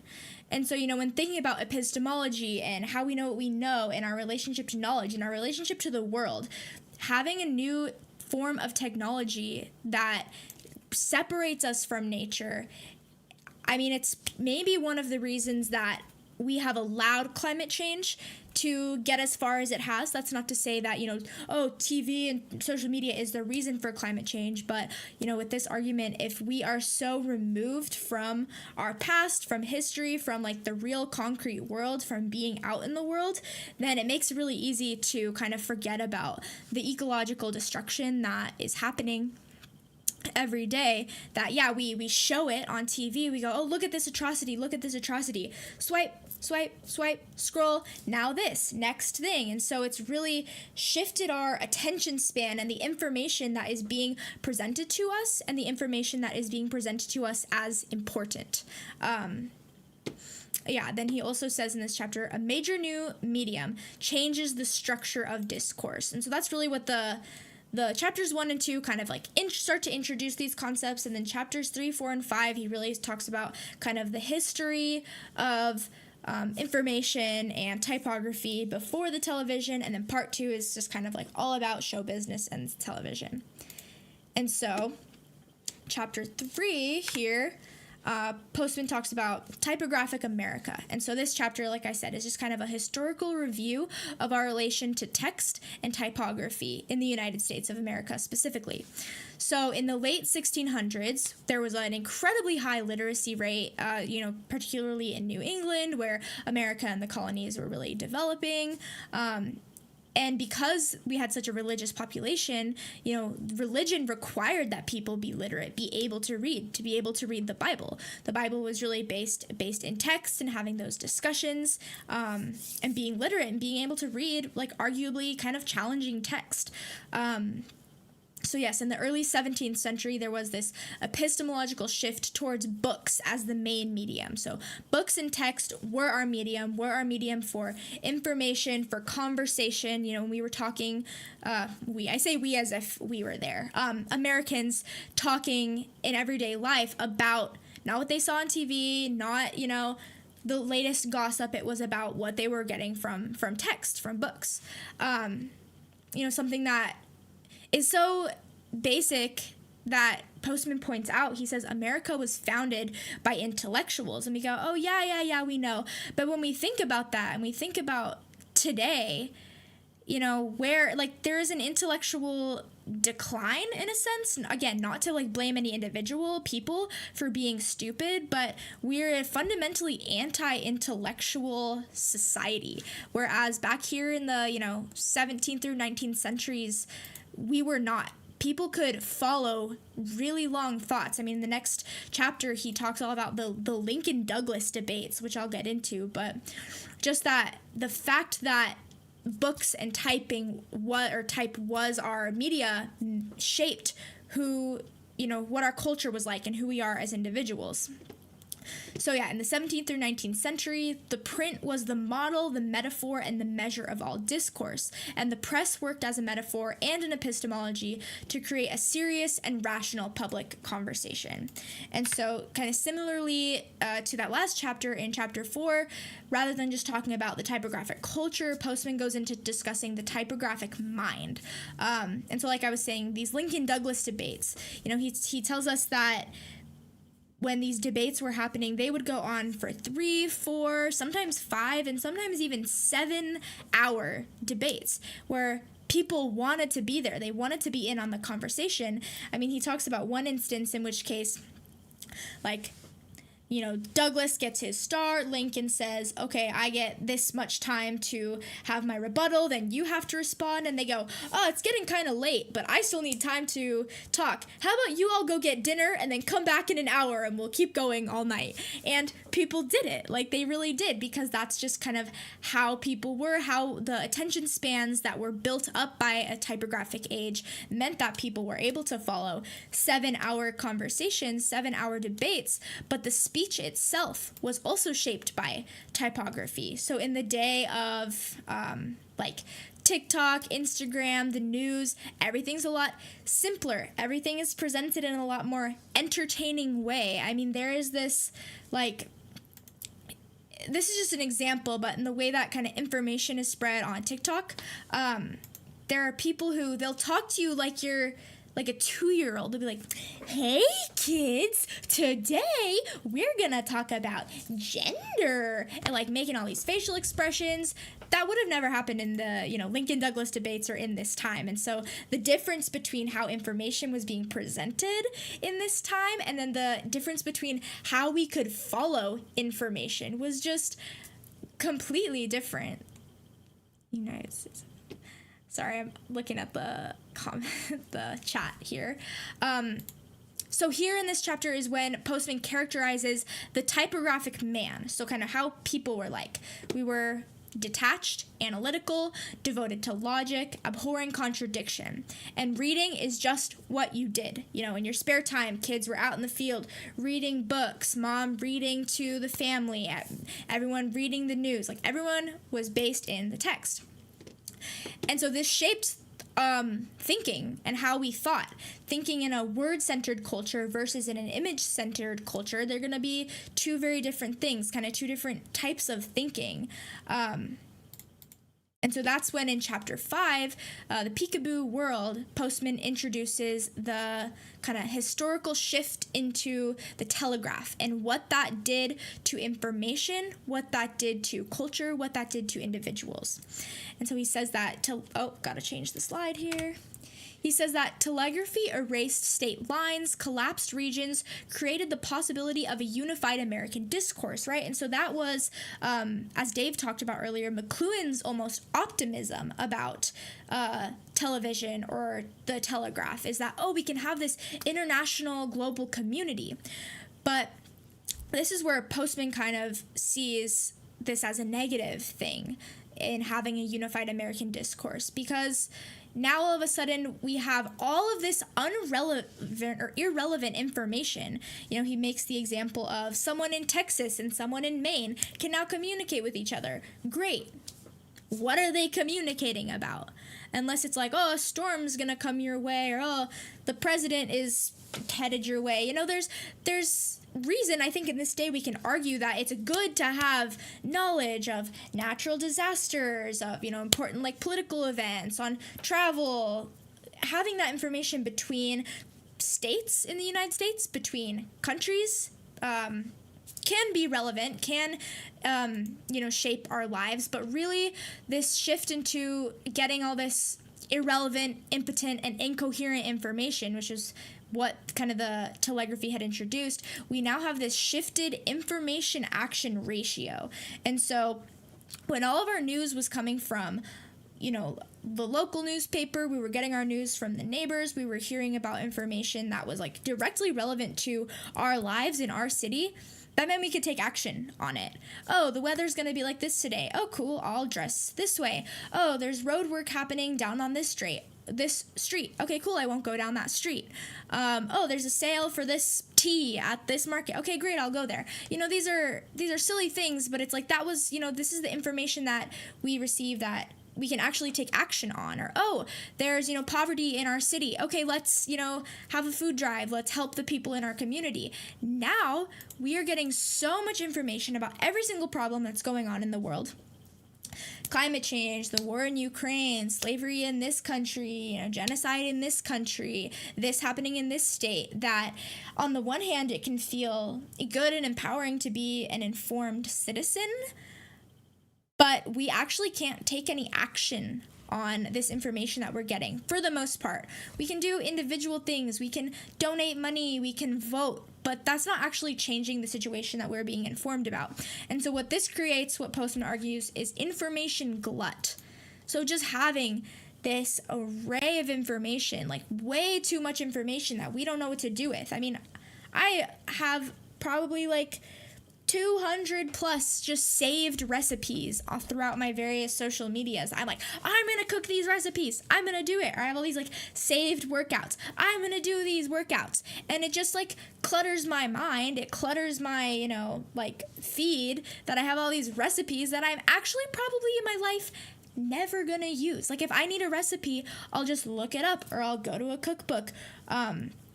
And so that was a relevant example of what information glut means. And it like viscerally affects me in the same way that having so much information about all of the problems in the world that I can't do anything about, it viscerally affects me. But maybe that's not for the best. Maybe it's not for the best that I know about every single terrible thing that's ever happened in the country and in the world on any given day.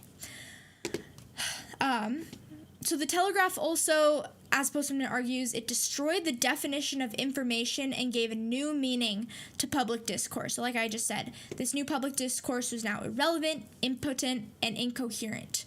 So this means that, the Telegraph was presenting us with so much knowledge that now we had a lot of knowledge of things, but not knowledge about things. And I feel like that's, very similar today. Is you say, oh, I saw this headline that said this. But then when someone asks you a question, oh, what did it actually say? This don't say gay bill is being passed in Florida. Oh, but what does the bill actually say? Oh, I actually don't know. I just know of its existence. Here in this chapter is when he also talks about the difference between photograph and language, which was a really interesting discussion. I'm sure that, this was the chapter that we all hopefully read. So the photograph presents the world as like object. It's like, here, this actually happened. You're seeing what happened, but it's just a slice of life. So we don't have any context. We don't know who these people are. We don't know what happened before or after, but it is like, here's a picture, this scene actually happened at one point in our history, whereas language presents the world as idea. So it leaves it up when you're reading, you're more able to interpret, to have discussion, to be imaginative in how you're perceiving this event, who was involved. You have a little bit more information. And the television is the combination of photograph and language, which he gets to a little bit more in part 6. But telegraph and photograph is this transformation of news from functional information. Like I said, when we have language, we have more room to interpret. We know everything that's going on, to just decontextualized fact. Oh, this thing happened. Look at a video of it. Look at a picture of it. Okay, moving on. And this quote from chapter 5 I thought was really important, and so I wanted to read it all. Did not get the page number down, but it says, Television gave the epistemological biases of the telegraph and the photograph their most potent expression, raising the interplay of image and instancy to an exquisite and dangerous perfection. And it brought them into the home. We are by now well into a second generation of children for whom television has been their first and most accessible teacher, and for many, their most reliable companion and friend. To put it plainly, television is the command center of the new epistemology. There is no subject of public interest, politics, news, education, religion, science, sports, that does not find its way to television, which means that all public understanding of these subjects is shaped by the biases of television. You could just take the words television and replace it with mainstream media, with TikTok, with Instagram, with just social media in general, and it would all stand true. The epistemological biases, the interplay of image and instancy to an exquisite and dangerous perfection. We have these feeds, these algorithms that are curated exactly to us, to our interests. Brought it into the home. Now we could say we've brought it into our pocket, into our beds, into the bathroom. It's everywhere. We can't escape. A generation of children for whom television has been their first and most accessible teacher. Now it's the iPad, now it's the tablet, and their most reliable companion and friend.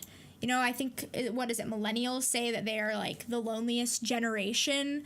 We have kids today who are, making online friends, spending all of their time playing video games and in forums, and now we know someone in Finland who's got the VR headset and spends all of his time in VR land doing whatever weird sex shit probably happens in VR land.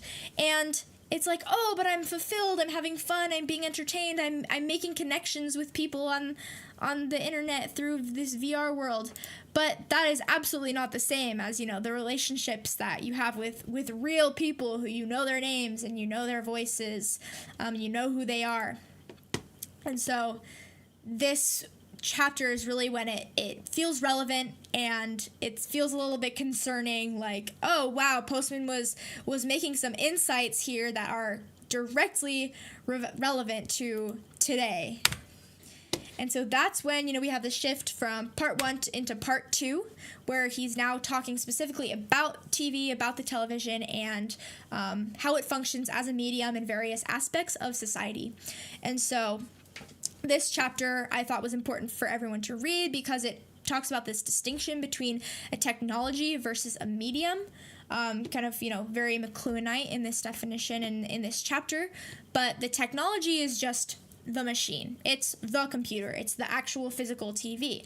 The medium is the social and intellectual environment a machine creates. And so Dave talked a little bit about that.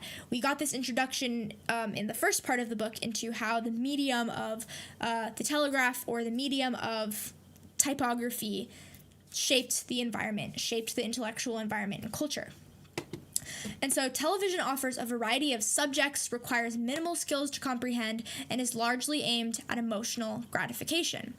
Same thing with our media today.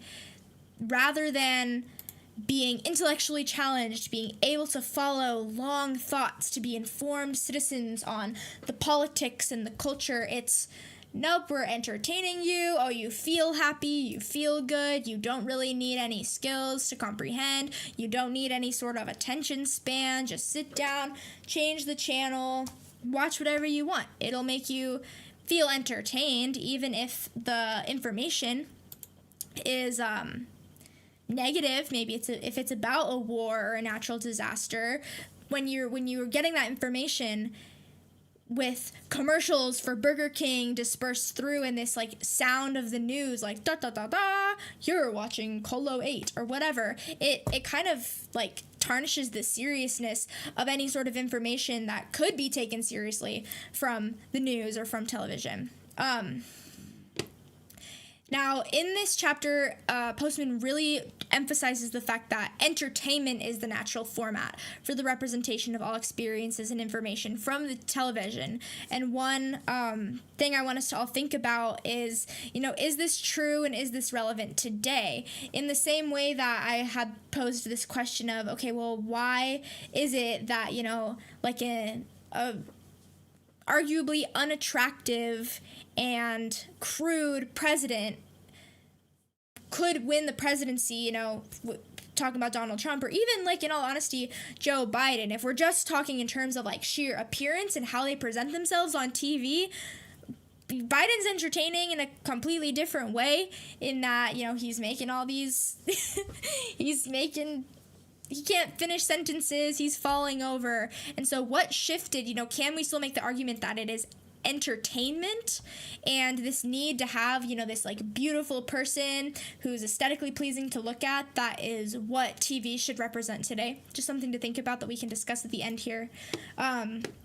And then a quote from this chapter that really stands out is, it is in the nature of the medium that it must suppress the content of ideas in order to accommodate the requirement of visual interest, show business, right? And so that visual aspect of TV is going to be really important. And in this next chapter, he really talks about that, and this chapter is, now this, and so highlighting the change in information in the sense that it kind of like changes our attention span and how the information is presented. And so the news specifically, now he's going to talk about the ways in which the television has shaped the news. Then in the next chapter, he'll talk about religion, politics, education. And so this chapter, he's solely focusing on the news and how the news has become fragmented. There's now, relatively no context, no consequence, no value, or any essential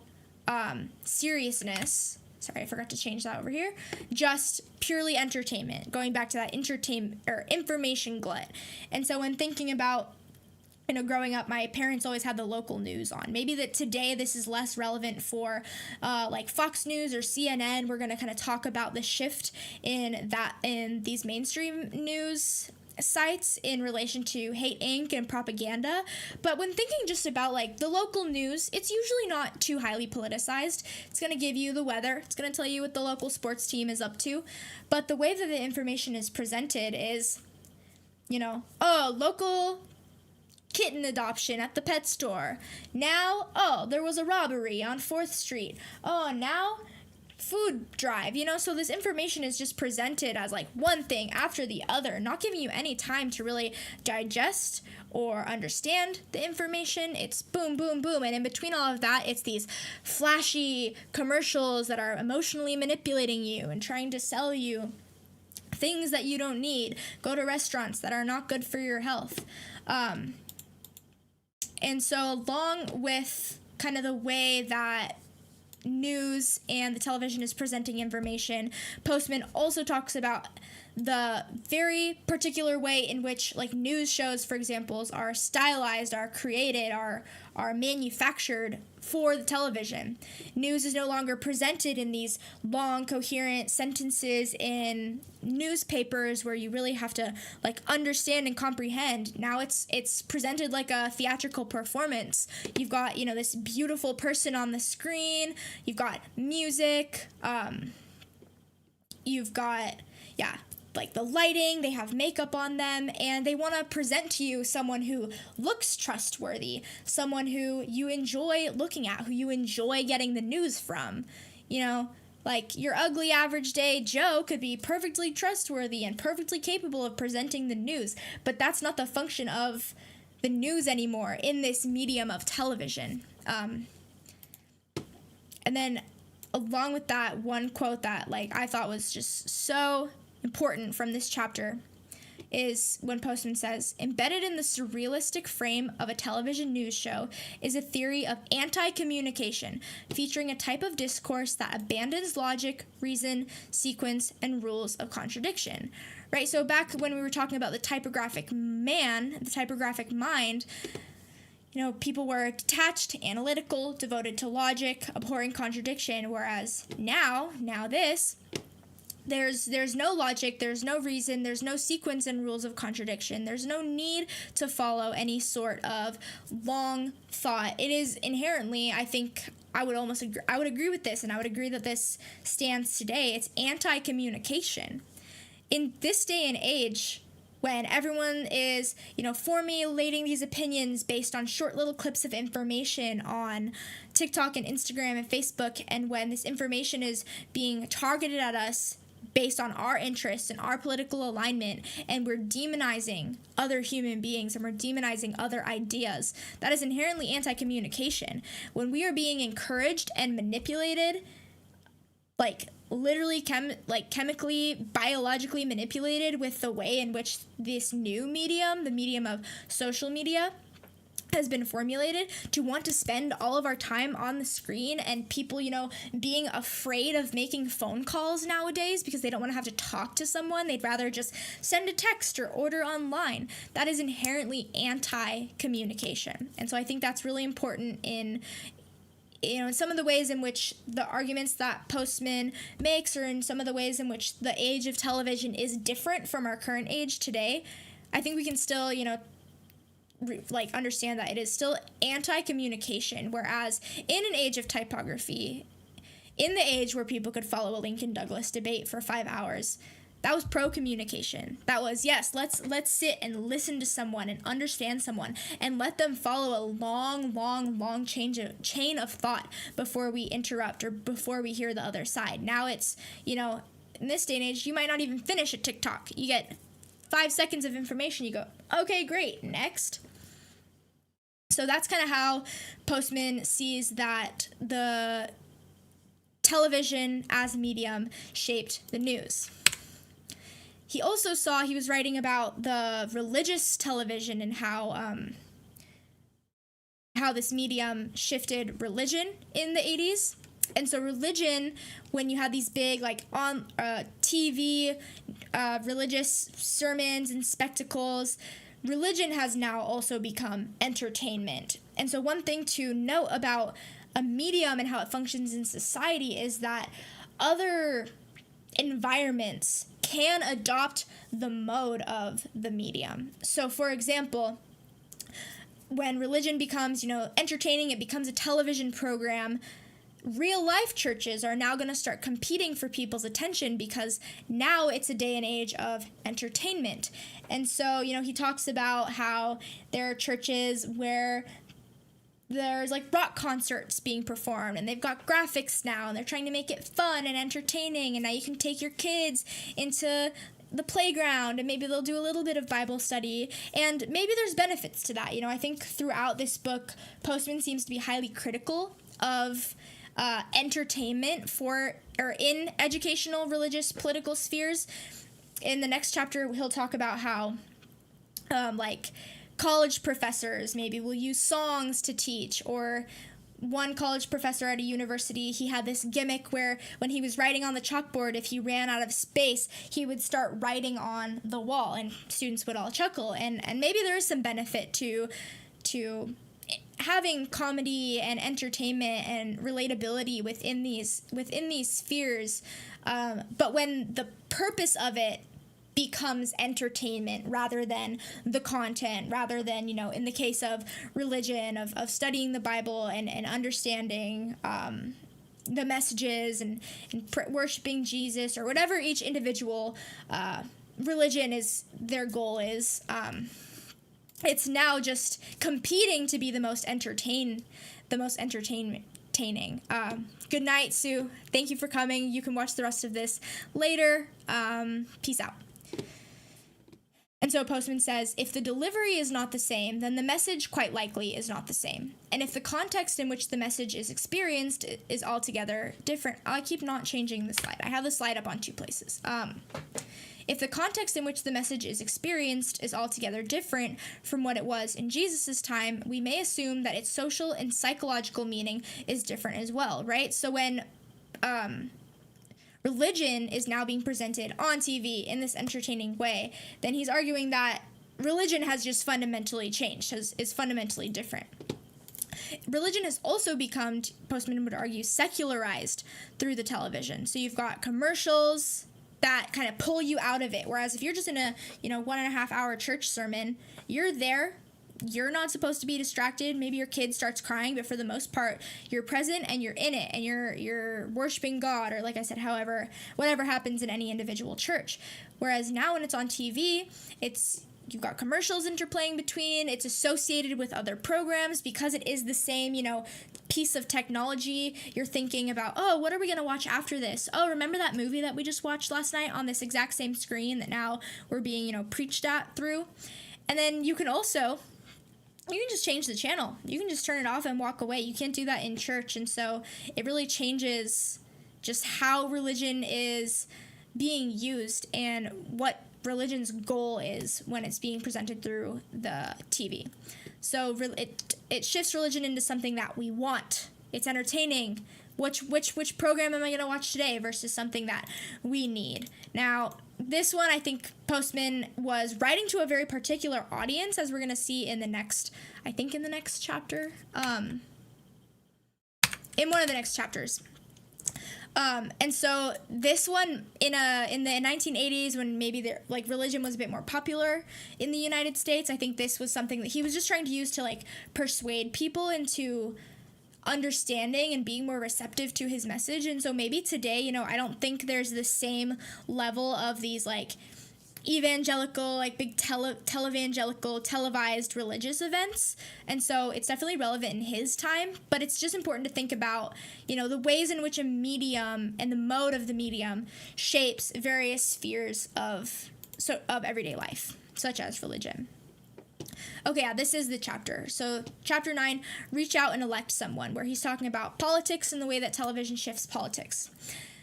The chapter starts out in one of the first few pages with a quote that I think is really interesting that we can talk about in the discussion. But he says, by bringing together in compact form all of the arts of show business, music, drama, imagery, humor, celebrity, the television commercial has mounted the most serious assault on capitalist ideology since the publication of Das Kapital. That is a big statement to make, because I think now we would almost argue that the TV commercial and advertisement goes right alongside capitalist ideology, in the sense that they're selling us things that we don't need. The CEOs are profiting. They're able to sell cheap products.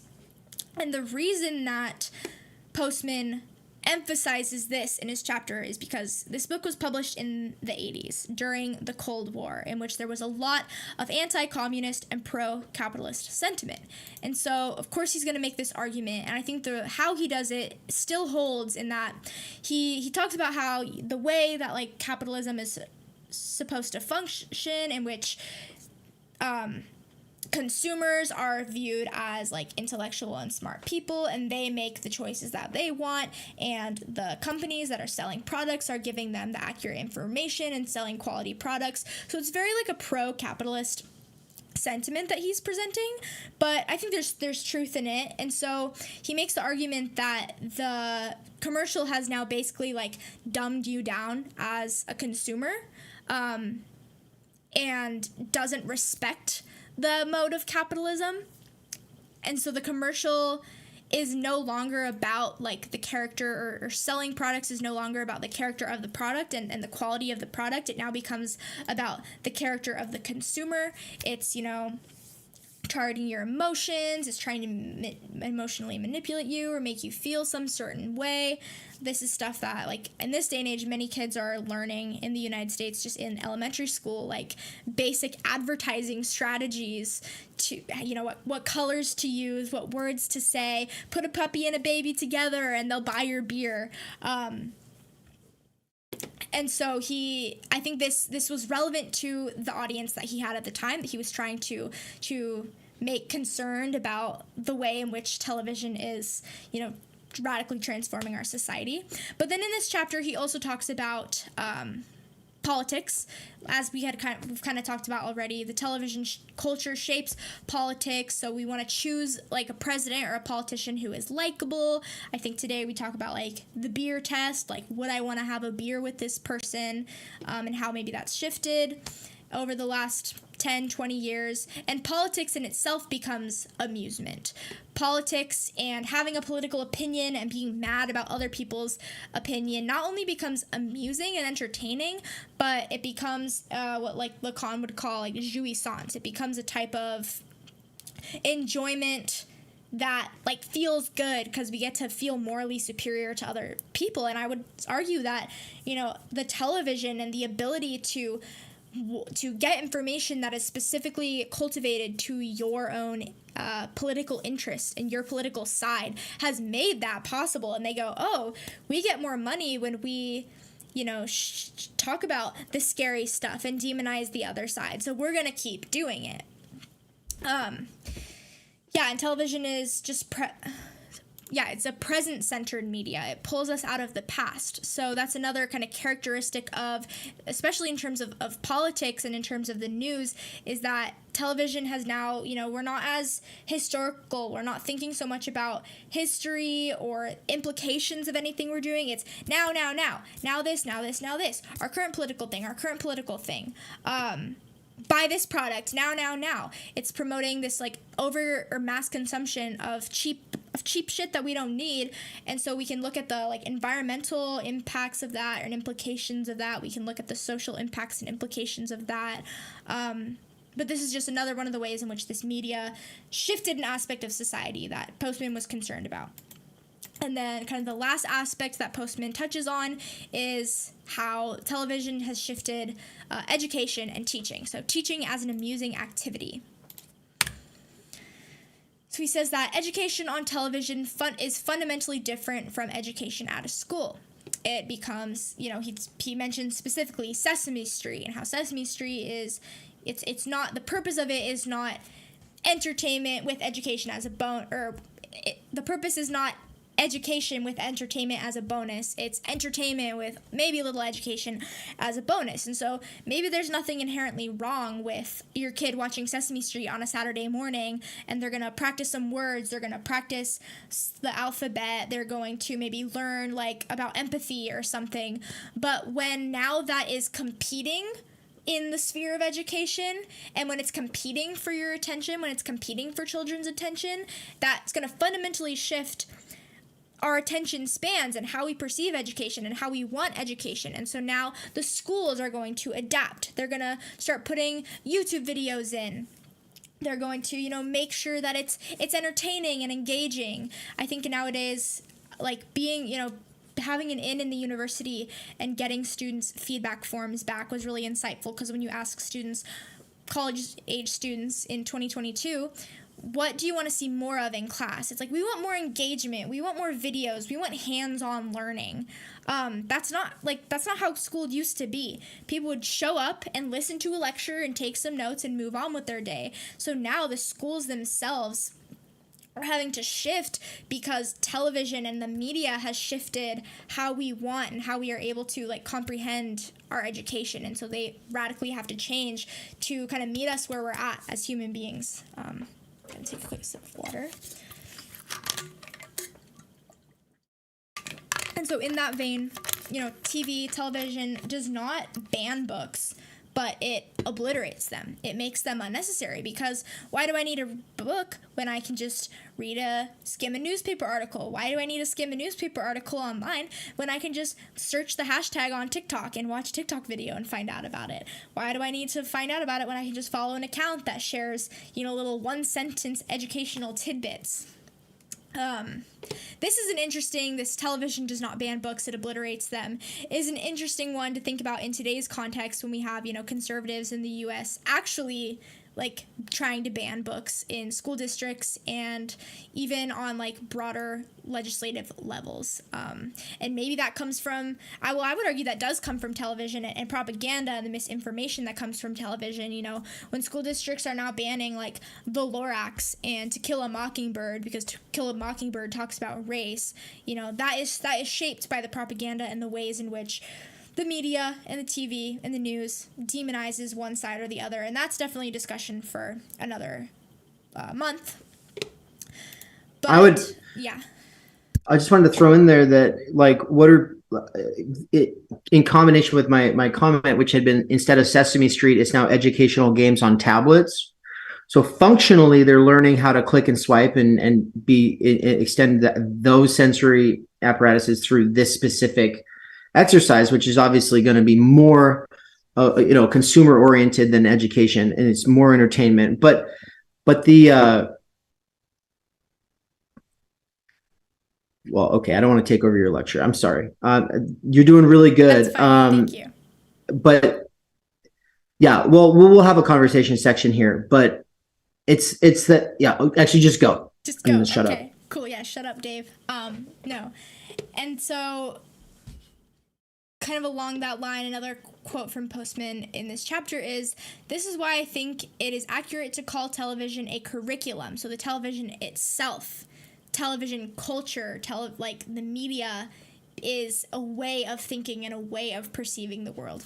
He says, "As I understand the world, a curriculum is a specially constructed information system whose purpose is to influence, teach, train, or cultivate the mind and character of youth. Television, of course, does exactly that, and it does it relentlessly. In doing so, it competes successfully with the school curriculum, by which I mean it damn near obliterates it," right? So like I was saying, how when TV and entertainment is competing for kids' and attention, then the schools, because obviously their goal, they want to like educate kids, they're gonna have to kind of try to level up their entertainment and receptibility so that students now want to put their attention over there. And so that's kind of what he means by television, the mode of television, which is entertainment, quick information, becomes like a way that a mode that we adopt into other aspects of life. In this chapter, he presents what he calls like these commandments of the philosophy of education which television offers, which are: "Thou shalt have no prerequisites, thou shalt induce no perplexity, and thou shalt avoid exposition like the 10 plagues visited upon Egypt." I think this one's especially relevant. I've talked about this book in previous courses, but it's the book, The Coddling of the American Mind. So when we're talking about modern day college campuses in which there seems to be this kind of like grand adoption, both by students and by the institution, of this mindset that, what doesn't kill you makes you weaker, strong, like difficult or challenging information is actually bad. You should feel comfortable. That, the world is us versus them.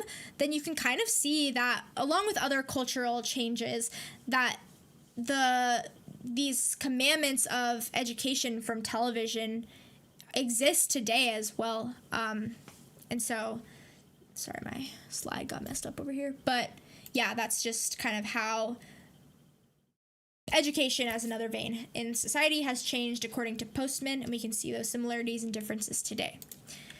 Now, the last chapter of the book is called The Huxleyan Warning. And this is something that actually Postman introduces in, maybe it's the introduction of the book. He talks about, George Orwell's 1984 conception, like prediction of a future, versus Huxley's Brave New World. And so in Orwell's book, he kind of theorizes or writes about the culture becoming a prison with, you've got Big Brother, thought police, everyone's always watching you. Whereas I have to admit, I've never read Brave New World, but Postman does a pretty good job at kind of giving us the main points so we can understand his argument here. And so in Huxley's world, culture becomes burlesque. It becomes spectacle. And he argues that it's this world in which everyone's smiling and happy, in which no one's critically thinking, in which everything becomes a burlesque and entertainment is show. That is a more dangerous world than an authoritarian one. And that's the same argument that I think people make when talking about, tragedies like the Holocaust. We say, the real evil is not just like the Nazis. The real evil is the people not thinking and just blindly following. The real evil isn't necessarily, the authoritarian prison that is created. The real evil is that everyone's just going along with the burlesque and the entertainment and letting it happen to themselves and not actually trying to fight back. he says in this chapter, "The problem in any case does not reside in what people watch. The problem is in that we watch. The solution must be found in how we watch." And so, similar to McLuhan, in which he has this kind of optimism of, oh, we're going to become a global community, maybe we can use this to our benefit. Because this is more of a, book that is presented to a popular audience, it's not just pure theory, it's not just pure social science. He has to present it with some sort of, okay, well, how do we fix this? And he makes the argument that, I think, education will be the way that we can fix this if everyone, excuse me, is just educated on the ways in which the television functions, how it's changed our society, then we can use it for our benefit. If we just have awareness of the media, we can help get back on track. And in one sense, that is relevant in the way that Dave is using Theory Underground and kind of the gamification and having badges be presented for completing certain tasks. We have awareness of how the medium functions and how it addicts us, and so we say, let's use that to our advantage. Let's make classes and have a forum like Facebook, or in apps like Duolingo where it gamifies learning Spanish. Maybe that is a good thing, but on the broad level, I just don't think that Postman or McLuhan, in the same way that McLuhan couldn't have really predicted the age of show business in Las Vegas and this entertainment age, Postman couldn't have predicted, anything that's happened over the last 20 years technologically with the iPod and the iPhone, and now Apple just, this one's scary. Apple just introduced these new Apple goggles, so you put them on, and then now you can have your screen in the air and just it happened. Years ago, I was like, one day our screens are just going to be floating in the air. It's here. The time is here. And so we keep saying, we have this new technology. We finally understand it. Now we can use it to our benefit. But here's the newest technology. And so, he has this optimism. Maybe it's for the best. Maybe we still need to be critical of it. But he ends the book with this final quote: "For in the end, Huxley was trying to tell us that what afflicted people in Brave New World was not that they were laughing instead of thinking, but that they did not know what they were laughing about and why they had stopped thinking."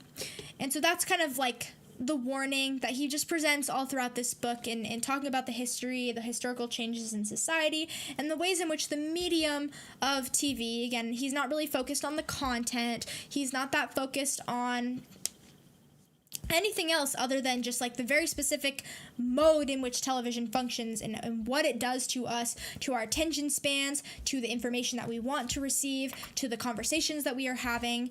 And I think we just see this very relevant today when thinking about our various mediums, not necessarily the content, but the medium of, Facebook is very different from Instagram, is very different from TikTok, is very different from MySpace and Twitter, and so on and so on.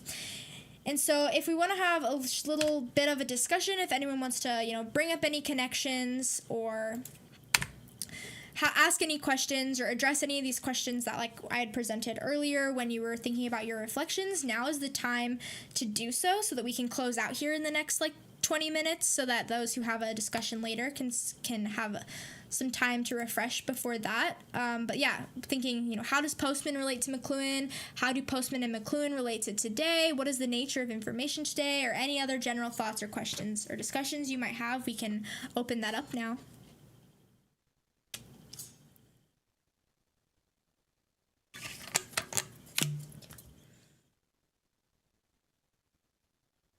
I unmuted so that I could clap, because it's kind of weird when people when you get a good hearty laugh from your audience, but you don't get to hear it. It's kind of a bummer. And you definitely got some laughs as you were going.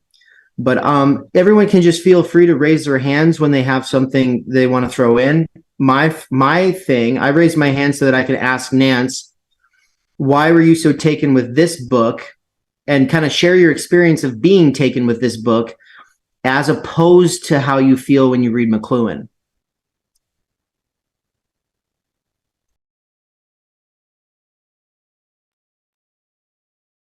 Yeah, that's a tough question. And first, this book was surprisingly enthralling. I enjoyed this book. I'm going to read this book again. There were multiple parts that kind of really struck a chord, I guess. Like I was very fond of the way he talks about photography as a person who I've taken hundreds of thousands of photos, and every single one of them has been dishonest. It's always a lie. And people never talk about that when they talk about photography. They act like it's a representation of reality when it's not. I'm always lying to you when I take a photo. And then reading it, I kept like thinking of Philip K. Dick's Do Androids Dream of Electric Sheep, which is what Blade Runner is based on, but the movie misses most of the point of that book. And the empathy boxes I don't know. This book was very, very awesome and hard to put down. But when I read McLuhan, and I like to read McLuhan, but when I read McLuhan, it's just very depressing. It's very hard to care. Whereas this book makes me excited. It's like, oh yeah, like this is all exciting. We're getting more insight onto the things that we do and take for granted, our environment. I don't know what it is though, but it's approaching it in a way that it's just like you can. Uh-oh, what happened? Okay, we're here. Yeah, I don't know what it is. I don't know what it is. And check the messages. I sent you some. Basically, you can use Alt-click to drag to show the other speakers. We just do it manually. But Nance, that was on the OBS screen, by the way. But Nance, that was. It's funny because you don't just come out and say it, but your fundamental predisposition is one that's pessimistic, and McLuhan's is optimistic, even though he can see some of the negative aspects. And then Postman is pessimistic. And so it's like, it's so funny that reading an optimist makes you depressed, and reading a pessimist, you actually feel relieved because the person's actually dignifying or honoring your fundamental mood orientation. And so even though we're going to all try to not do that or be that or have that be our main sort of way of thinking about things, it's going to be present for all of us. Whenever I think we're reading an optimist and we're fundamentally a pessimist, we're going to be rolling our eyes like this person doesn't go hard enough. They don't think deep enough about this issue, and vice versa. So yeah, Philip's got his hands up. I just have a question for you, Anne. In the human condition, Hannah Arendt stresses the connection between natality and hope. What do you see? You talked about the VR goggles. But do you think there's going to be new beginnings in technology and media? I know it's kind of a broad question, but do you have any thoughts on where that is and where it's going, or where it may go?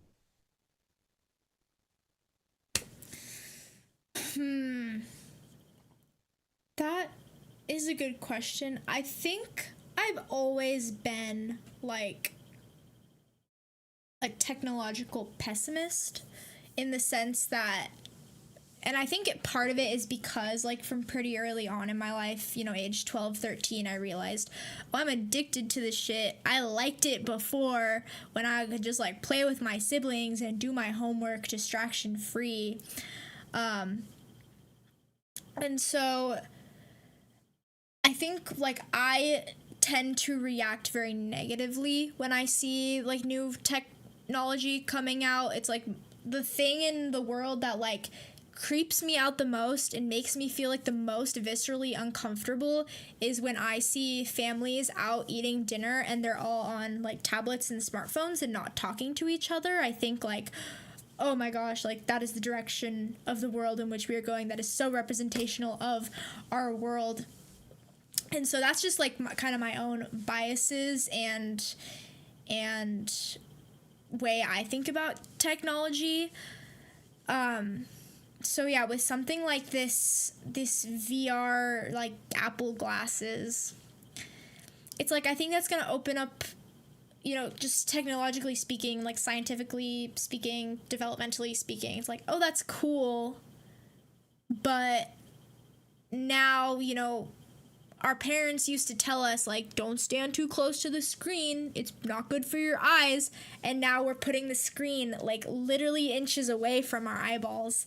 And then you would ask, like, you brought up this, you know, how Hannah Arendt talks about natality versus hope. Can you, like, expand on that a little bit and kind of what, like, if you have any thoughts on that or how that relates to your question?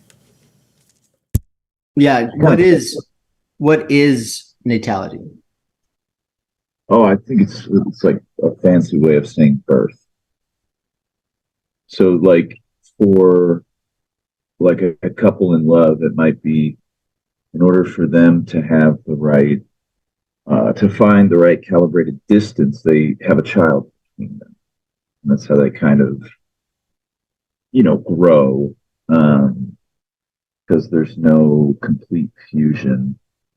And I just wonder like what if what Postman is saying is, you know, I think it's similar to like, don't just say no to drugs. Let's figure out how to use them when it's appropriate for certain people who should maybe stay away from it. Kind of allow the implicit rules to help us if lawmakers are kind of slow to the rate of change in the technological space. So like, I guess maybe it's more effective to ask, how do you think Postman means like how to use the technology? Because if you have a family sitting around and all of them are like, you know, peeping some Plotinus while they're eating, and they're going to go on a walk after to talk about the nature of the one, you know, it's like awfully tempting to be like, you fucks are going to get like texting thumb and mess up your necks. So I don't know. I'm just kind of, and I'm sure we'll talk about this throughout the course. But Yeah, and I if you think have ideas of how to use it for birthing new singular relations, because I think there are like moments in the book where, especially in like the first part that I remember, where Postman will just like say a line that's like, no, I'm not saying that this is all inherently bad, in the same way that I had my criticisms of like, well, entertainment in educational spheres in the classroom is not inherently a bad thing. And so yeah, like I think, like I said, because this is like a popular audience book, that definitely is insightful, but especially towards the end, you realize, okay, he's writing this to like a very particular American audience who is a very anti-communist right now, very anti-Russia and the USSR. He probably like was like pressured to, you know, give some sort of optimism, and it's a very like cliche, like, well, if we just understand how to use it, then it'll be fine, and we can just like change our ways of using it. And so I would apply that today with hesitation, in the sense that, well, yeah, like if we know, you know, how to inform our kids and how to, you know, instill some like critical media theory into our children, then they'll be fine. They won't grow up to be social media addicts. But like maybe that's something that we can't, I don't know, like maybe we can't control that, you know, because they're not going to be like under our, when we have kids, like they're not going to be under our roofs forever. They're going to go out into the world one day when everyone else is using these technologies. It's like, it might not be something that parents or families can control unless from an early enough age you kind of foster like a love and desire of life outside of a screen. And so, like, Dave, we haven't really had this conversation all too much, but I'm going to be like very adamantly like, absolutely no iPads, no iPhones, no computer until they're old enough to sit down and have a conversation with me and be like, hey, I was like addicted to this shit, and I regret it every day of my life.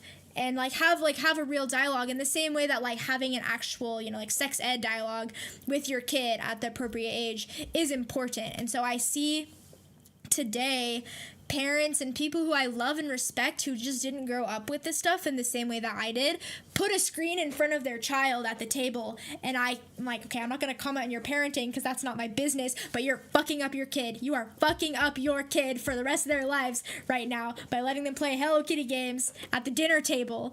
Like, and so that is just like kind of how I see it. And I think where Postman maybe just like with the limits of his audience kind of had to just say like, oh, education will make it fine, also just not like ever realizing, you know, what's next in technology. So I hope that like addressed your question. If you need clarification or have more, go for it. If No, you that have was- thoughts on that was very but good. that's Thank kind you. of how I see it. Yeah, Dave.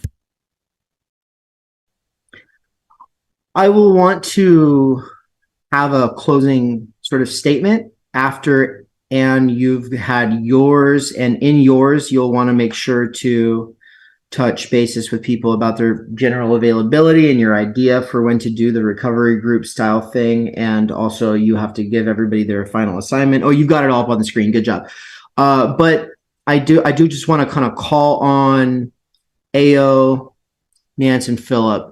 If either of the three of you have something that you're still kind of thinking about, I totally get if you're kind of part of if you don't instantly have a bunch of fresh takes and deep insights into this, it's because a lot of us are wanting to slowly contemplate this stuff and absorb it over the next 6 months. And so it's okay not to have something right now and just to bring it up in the forum later. But I did want to just open the door one more time before we switch over into closing statements. Anybody have anything else that they are thinking about that they want us to bring up next time, tie into things, or something that this made you think about?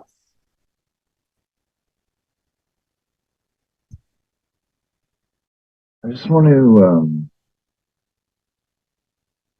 maybe challenge the idea that America is less intellectual, and maybe suggesting that we're both more and less. And I sometimes wonder, I may just be in a small camp. I don't know, like a small isolated little box. But nevertheless, you know, how to, I think it was Cadell that talked about like kill yourself with difficult text or something, like how to hook the drive onto this, even if it means, like I was thinking about this the other day, like you lose contact with some people and you can't talk to some people about things without their sort of eyes glazing over and being like, what? So thank you very much for setting this up. I want to see how I can better use technology to learn in order to create a better world. Yeah, thank you. And that is a good like insight and discussion in terms of like intellectualism that I think we will just be having at Theory Underground for a long time. So I'm glad that you have like your own critique of that and would love to hear more about that in another time or setting or whatever. But yeah, Nance or AO, if you two have anything you want to say before we start to wind down.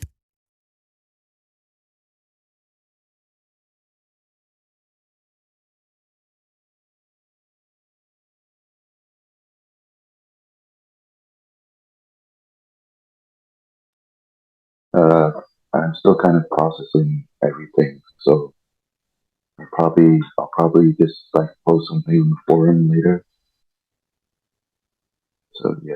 Cool, yeah. No, that's totally valid. Let's see, I guess Dave or Nance, did you want to say anything? Cool, then Dave, you can kind of say your closing thoughts, and then I'll close us out with the kind of assignment for the month.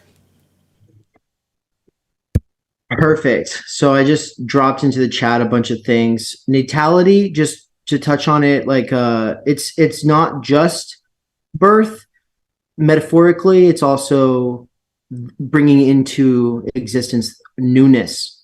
And so Hannah Arendt's interest is, what are the conditions of possibility for something to be genuinely new? And so she thinks that children are a radical expression of natality because they kind of come out like blank slates, right? And they adapt to these new media in ways that parents don't. And so that is part of the reason that there's a breakdown in generational discourse. It's why we don't feel like we have elders, we just have senior citizens. Drugs as mediums is a big question I'd already had written down. And then Philip was just talking about like when and how instead of for or against, which I think is a really interesting question. Obviously, drugs are also being used to help people adapt to the rapid changes in speed and stress, right? Like I am overstimulated on screens all day. I'm like in this one mode all the time, and then I smoke pot to disassociate from that mode and go into a different mode. Other people use other things, and sometimes that's super self-destructive. Other times it's not. And it's hard to get an outside perspective on your situation and know if you're doing well with it or not. But that's one of those interesting things that a person could make their whole final project about. As far as drive, hooking into new learning styles, I think the one thing that everyone might get from Marshall McLuhan is, okay, TV will replace literate mind, and that's good. And then you get from Postman, actually, it's proven to be bad. Well, that's true, and he's definitely correct. But what's the solution? Education. Are we all supposed to homeschool our kids and teach them the classics? That is one solution that people come up with. They want to go be Amish or something close to it. Ann and I have real conversations about raising our children in other countries where the children spend the middle of the day kicking around a soccer ball as opposed to being on screens, because we would prefer to live with kids who are kicking around a soccer ball. And that's mostly developing countries, third world countries, non-core periphery, however you want to talk about it. Global southern countries have a better sense of community and family, generally speaking. That's a fact. But guess what? They're also getting their hands on iPhones and tablets at a young age. And so you kind of have to look at the place before you go to it, because it's different village by village. But though we have those kinds of conversations, we're thinking very seriously about new modes of learning that have not been experimented with. I've been talking about this stuff at conferences over the last 10 years, academic conferences where boomers were very closed off to the idea that there are problems with the internet. Now they're not as closed off to that because they've seen it play out with Trump and everything else. And so people are beginning to get an intuitive theoretical kind of conception of critical media theory, and now they just need to hear it from people who go through the research process. Every one of you, if you actually do all the readings that I showed on the screen and you think about it and you dialogue with us, you could spend the rest of your life as a consultant going to schools and talking about this. The rest of your life, you could just do CMT and digital literacy the rest of your life. There is a huge need for it. Everyone's eager to hear about it. No one's doing it in any serious way. The best you'll find is some tech bro like Cal Newport, and he's good for it, but he's speaking to Silicon Valley bros, and they already know that this shit's bad, and that's why they ban it in their elite private schools. So what we bring to the table is something that goes far beyond Cal Newport, because we're bringing in all of these other critical theoretical perspectives, right? With all that said, new educational modes, part of the issue is like, we just need to do it.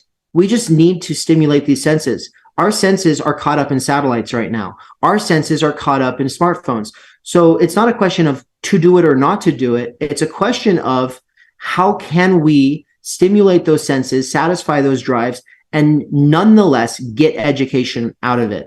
Now, it's never going to be as good as if you could sit down in a room full of leather-bound books and study for 8 hours a day like Karl Marx did in the British Museum. It's never going to be as good because you won't be able to concentrate, focus, really work through the text, take notes, this super active thing. We've all got this, ADHD or something close to it. But guess what? Insofar as you're addicted to gamified bullshit that notifies you, you could satisfy that drive through Duolingo and be learning another language, right? Insofar as you get off on multitasking, even though it's not as efficient, you can be listening to robot readers in the background, like your parents listened to TV or the radio, and you're instead listening to books that you're choosing just to get a basic lay of the land and decide if the book is worth coming back to later. I've been doing this for like 6 years now. It's the best thing I've ever done for myself.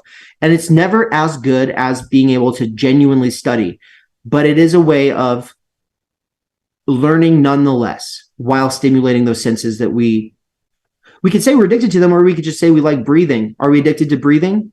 No, it's a necessary function of our organism, and our organisms are now connected to space through satellites. And so scrolling is symptomatic of that, but it's not necessarily bad or good. And then I just wanted to close out with by saying that parents, over 10 years of trying to organize. I can hear myself. Okay. Oh, was there a video playing? So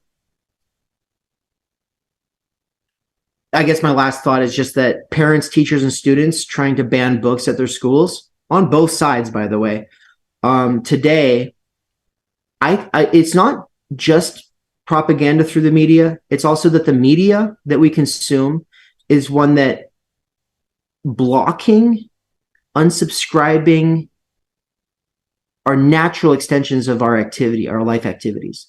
So it used to be if you don't like the content, you change the channel.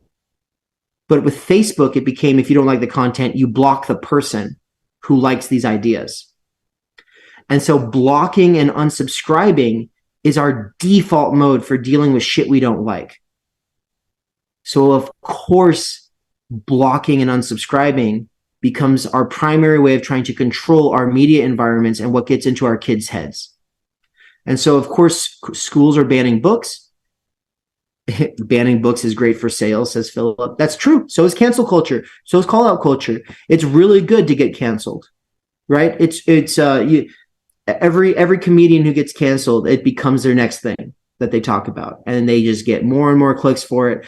But that's because the media model moved away from mass, like the idea that we have a moral majority that has its consent generally structured along lines that are left and right, to then a completely bifurcated, we get our sense of superiority not because we're doing good things, but because we're not the worst evil.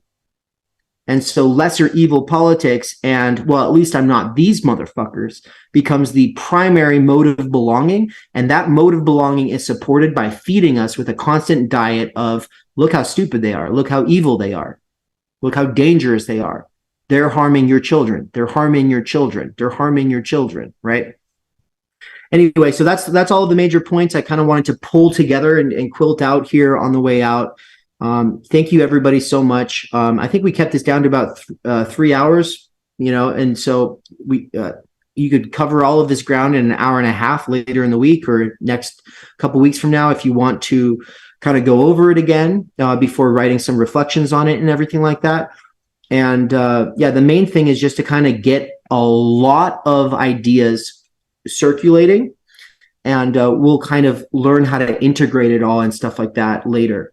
So right now, I know it's probably information overload, fire hose style, but this is getting the basis in a new field that, like I said, is emerging, and nobody else is pioneering it actively through classes that I'm aware of.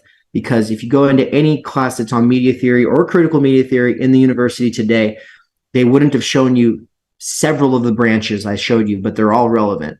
So thank you so much for coming, everybody. It's been an absolute honor that you're present, and I feel like I'm in the company of some real cool. The fact that you all chose to do this not for credit, the fact that you're choosing to do this on a Sunday, to me, it says everything. And I just can't wait to see what comes of it. Hell yeah. And then I'll just say last thought really quick, and that is that I think this is an important starting point in understanding, you know, like this idea of medium versus technology versus content.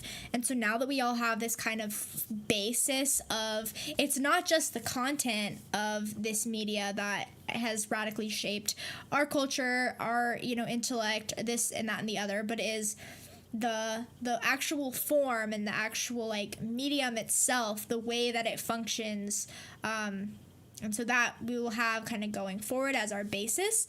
Now, in terms of the kind of practical application, like experiment or assignment that we are assigning this month, it's going to be pretty basic and pretty easy, and it might even feel like, oh, come on, this is silly, but it's just about awareness. So buy a special notebook, or if you have one, maybe even one that can fit in your pocket or that you can take with you, and reflect daily on your entertainment consumption habits, and reflect on how the medium is affecting you. So it could even just be as like I am trying to prepare for this Theory Underground course, but all I keep doing is going to YouTube. Like, that's real life experience for me here. And then the other thing along with the awareness is tracking your screen time. And there's a book called How to Wake Up with Your Phone, and this is like the first step of this like 30-day experiment. Is you're just keeping track of your screen time, average it per week, average it per day. If you have an iPhone, there is like screen time tracking. I'm sure there is on Android, or if you want to get a specific app, but this is going to kind of help us get a feel for where we are now and where our frustrations lie, so that we can go into the next weeks like understanding our values and our struggles. And then in terms of the like, what is it, the struggle session, why am I not remembering the word, the Alcoholics Anonymous part of this, but for cell phone addicts. That I was thinking, I think I said earlier in the in this call, that we could do that on, so like the fourth Sunday of every month at the same time, in the same way that this is happening in the second Sunday, assuming that this time works for everyone. So normally it will be 9 a.m. Pacific, 10 a.m. Mountain. This week it was 1 hour earlier, but we could do it then, and it'll be a lot less long, a lot less formal. Dave's making faces. That makes me think that is not a good time to do that. Sorry, no, I was making faces because I went into my digital well-being and parental controls section of my Android device, and I did not realize it was already tracking. And I swiped back to last week, and I was near 12 hours on 3 different days, 12 hours of screen time on my phone. So awareness will be very interesting. Okay. I don't know. Yes. Because also, like, I've gotten really high screen time days when I'm, like, listening to a YouTube video, but I'm, like, doing other things, and then but I have to keep the screen on to show YouTube, and so it thinks I've been watching YouTube for, like, 3 hours when I'm just listening to something. Just so people know, it's like 3 hours of YouTube, an hour of Messenger, an hour of Spotify, 2 hours of Google Docs. So I was writing during that time. I write essays for my phone, you know, so it's like 35 minutes on the camera, 25 minutes on Speechify, whatever. So I'm just giving people like an idea of what your phone is able to show you. Mm-hmm.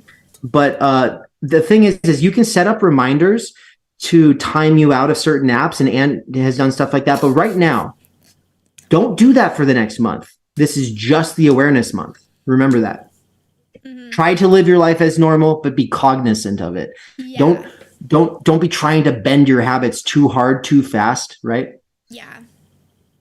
And that, I think, is all we have for today. So I'm gonna close this out here by playing a song. You don't have to stay for it, you can leave, but it is a song by the 1975 called The Man Who Married a Robot / Love Theme.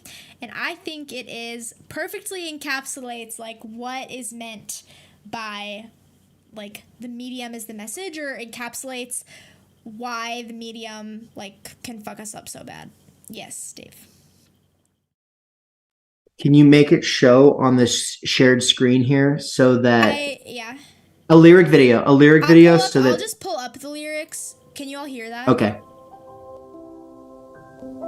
No? Yeah, okay.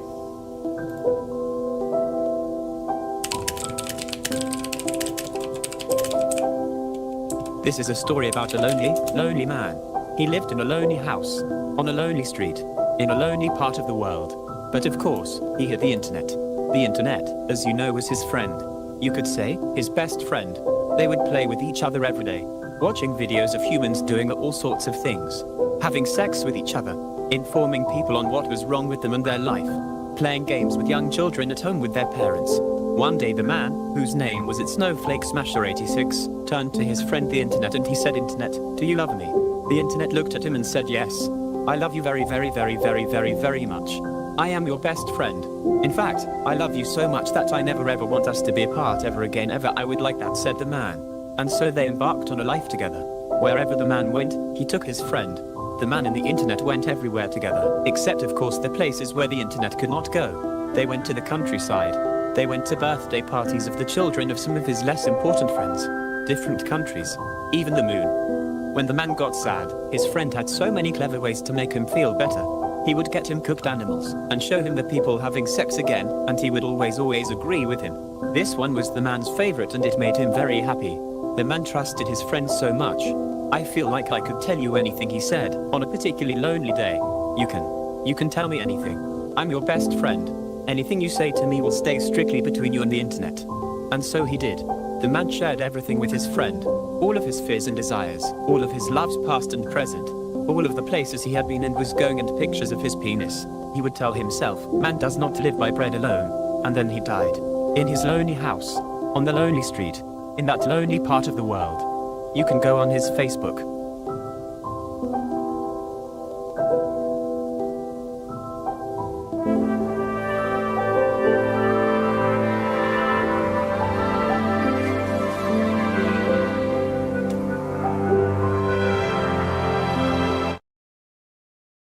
Cool, yeah, then it just like plays out for like another minute with just some of that beautiful kind of like eerie music. But I think because obviously this song is not talking about like the internet as a person, but it has personified the internet as this thing, and we're doing all these various things like getting this pleasure, but then at the end of the day it's like, we die, you can look at my Facebook. Like, what's your legacy? Your Facebook account. So I thought that was a good song from an album called A Brief Inquiry into Online Relationships. But I'm just always promoting the band, the 1975, even though everyone's mad that the lead singer is dating Taylor Swift. So that's my shameless plug. And on that note, actually, because I know a lot of you listening now and in the future are going to be consuming Audible content on topics like this, do check out Onzi Ansari's book called Modern Romance. Onzi Ansari's did a huge research project with Sherry Turkle from Reclaiming Conversation. He's a comedian, so it's a really funny book, but it's also sad. It's about Tinder and just the whole dating scene in this world. So yeah, Modern Romance. Take care, everybody. Peace. Thank you, guys. Peace. See ya. Playing this thing. Stop. End.